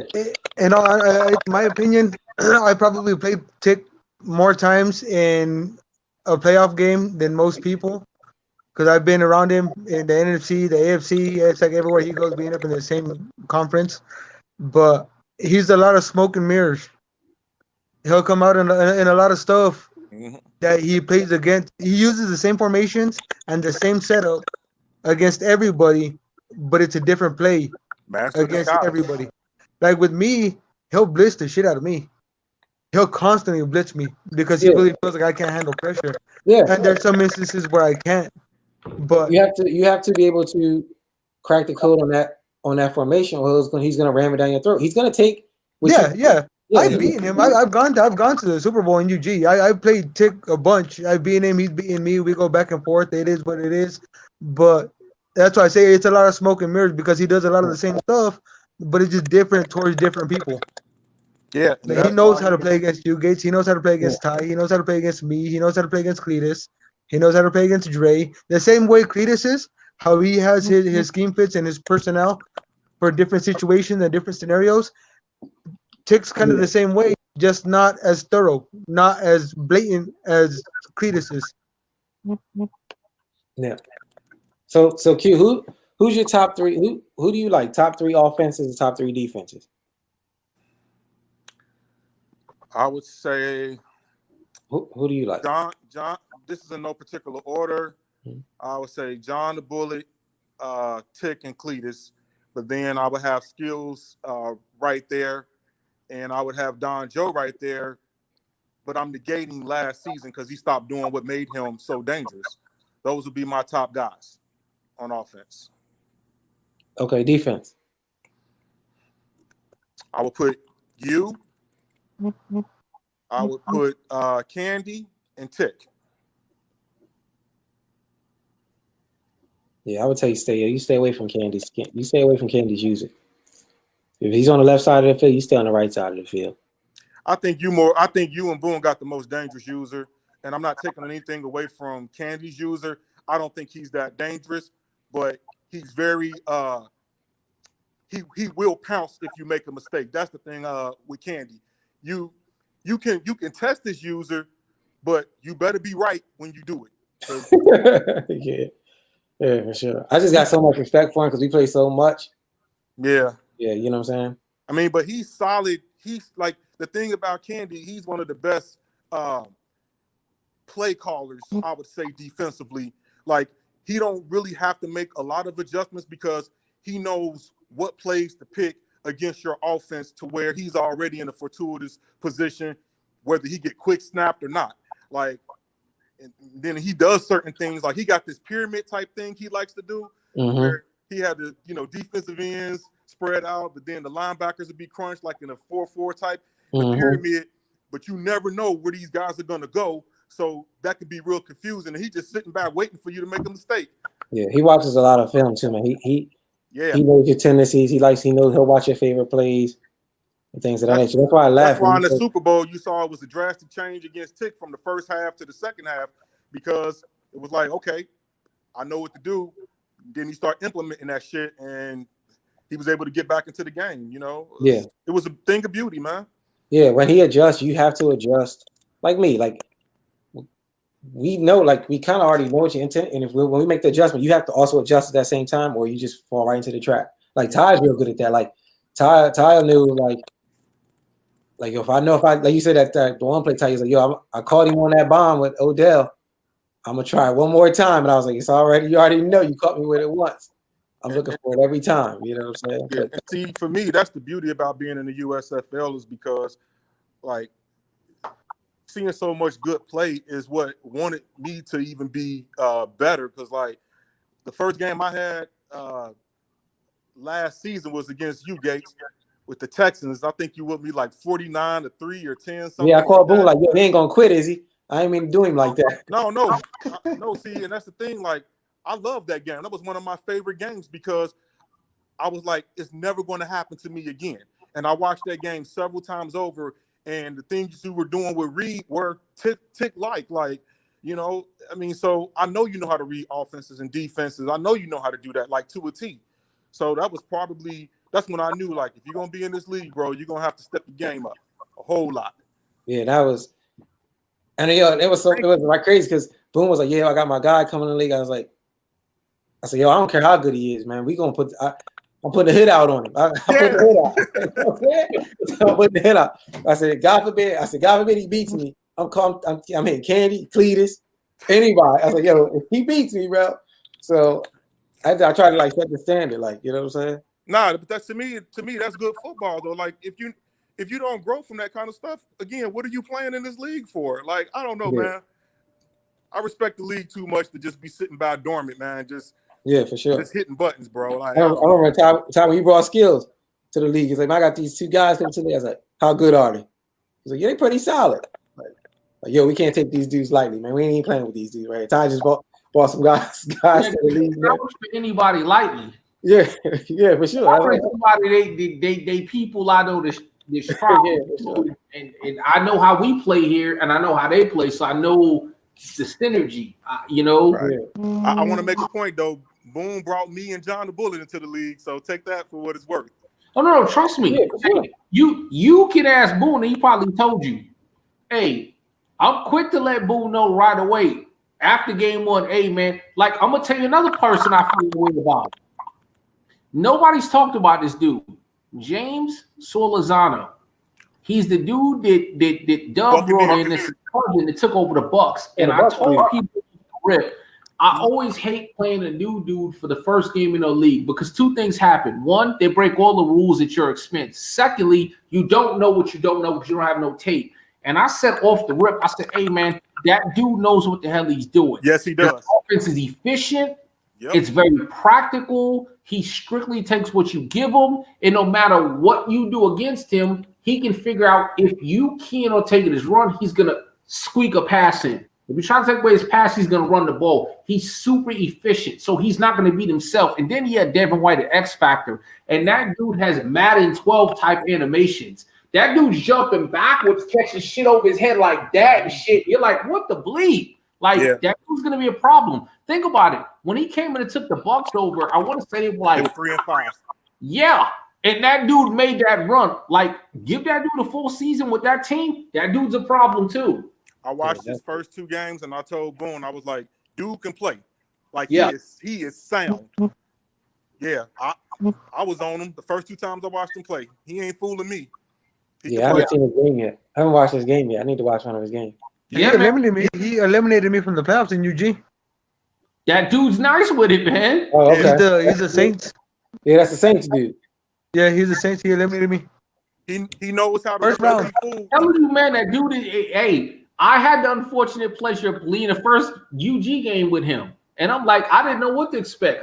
Because I ain't in UG this year, and I'm like, man, shit.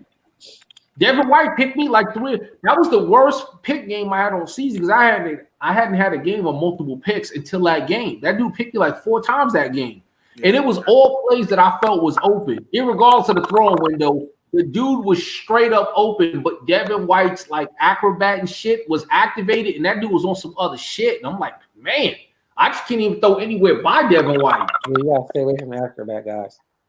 You stay away from them dudes. And one thing about the Bucks, though, like the stuff that I'm saying, like how I watch people, his technique is sound. Yeah, he knows what he's doing. Like, it ain't no BS. He just need to get the personnel to how he like it. But he knows what he's doing. Pocket presence, running the ball, his usering, how he moves, all of that stuff. He know what he's doing. Yeah. Okay. It was a pleasure having you on, Q-Mel. Hopefully, man, you look like you get the job, man. Hopefully, you don't get fired, man.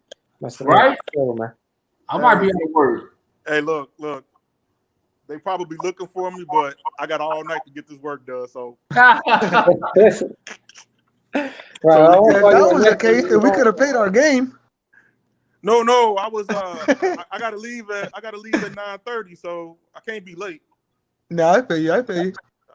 Yeah, man, we appreciate having you on, man. Go ahead and get to work, man. I don't want to get you fired. All right. Guys, Appreciate you. Everybody be Thanks, cool. man. You had some good stuff. Yeah, definitely, man. It was a pleasure. Man. No problem. And once I get this work done, I'll start working on the articles for the beginning of the season. Good. All right. Okay. All right. Be easy, y'all. You too, man. Peace. Yo, so the Bucks dude is D Black? Is that who the Bucks dude is? No, The Bucks is Jay Solo. Jay Solo.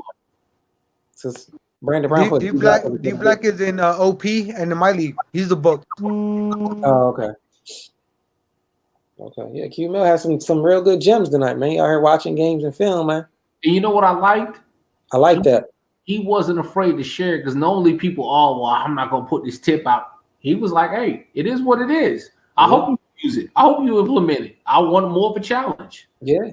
Respect that. And everything that dude said was fundamentally sound from a football and Madden standpoint. Right. Nothing said. How he broke down the seam flats and the clear flats is exactly right. That's how the game is designed. But people don't run them that way. So, damn. That's good. That's a good show right here, man. Tommy, 2.5 hours in, man. Yeah. Oh man. Thoughts on year 3? I was calling the new sheriffs in town. Last year nothing was the same. I feel like this year we're gonna have some new faces. Well, we had new faces. Candy won the Super Bowl. Played Tick. We lost Don Joe. How you feel about year 3, man? What are your thoughts on year 3? Who you looking at? It's weird. The show ran long in a good way, but it's to a point where it's like, all right, this is probably 20, 25 more minutes. So I'm like, I think we should do another show probably maybe toward the weekend and stuff and really down into breaking down the season end because we ran long today. Yeah, you're right. And you know this is going to be another 35, 40 minutes going through the divisions. And everything. You're right. Let's not do that. Yeah, let's not do that. I'm already getting the text messages, man. See? Yeah. Yeah, let's not even do that. Let's just do another show, relatively soon, probably maybe the weekend. Okay. We can do that. And we break it down because the season probably just started, right? Like week 1 or whatever, right? Absolutely. And that's why I said it would be a good chance to kind of, but I definitely think it was worth sacrificing it because Q-Mill was fantastic. Yeah, that was crazy, man. Who knew he was doing that? You know what I'm saying? I didn't know he had it like that. That's why I quickly came back in and said, nah, never mind. I was wrong. That dude is en fuego. That dude's the truth. Yeah, that's what I'm saying. That's what I'm saying. Like, you know, for him to be new in the league, Yeah, man. and want to step his game up, and then, you know, we always talk about it, right? Like, we beat the dead horse saying, like, watch the tape, lab, watch people tendencies, and that. I mean, he like took it and ran with it, man. Like, yeah, man, for real. Yeah. On some NFL insider X and O shit. Yeah, that's what I'm saying. He's like, yeah, I guess The dude is telling you your shit is cool, but your throwing lane, like who's broke throwing lanes before? But that's what makes skills good, right? Skills is good. He can tear people apart in them seams, right? Yeah, but that's what I'm saying. But that's a different level of breakdown. Yeah. Yeah. I mean, that's how I learned. Like, I would just run the play and let the computer just do their thing. And I know, like, oh, okay, if I pick that guy, that's where I'm supposed to be at. And how the mechanic, that's, you know, how a cloud flat, what's the difference between a cloud flat and a soft squat, like, and a hard flat? Like, I know the difference. The purple, the dark, you know, curl flat versus steam flat, hook zone, vertical hook. Once you kind of figure it out, so I said, damn, look like you took the blue pill. You done figured out, you know what I'm saying? Like, I thought I was the only one around here that took the pill. Yeah. You're like, nah, I figured it out. So like, oh, okay. So that's really impressive. Man. And definitely, I said this before, and it's definitely not taking it away because I said it with Cletus. All that's fine and dandy when you got that type of time that Cletus used to have or Mill has. It's different when you pioneering a family, a business, a career, and all that other shit in conjunction with all of that. Because that's a heavy time suck. That being said, you still got to commend the young man for that amount of effort. It's respectable and it's impressive. Yeah, it's impressive. Man. Now, like, we get to play his division and shit. So all that he cooked up and got his notes. I hope to see him bring him out. Ty, when do you play him, man? I don't know, but I'm looking forward to that one. You get him first, man. Yeah. I'm definitely interested to see. Do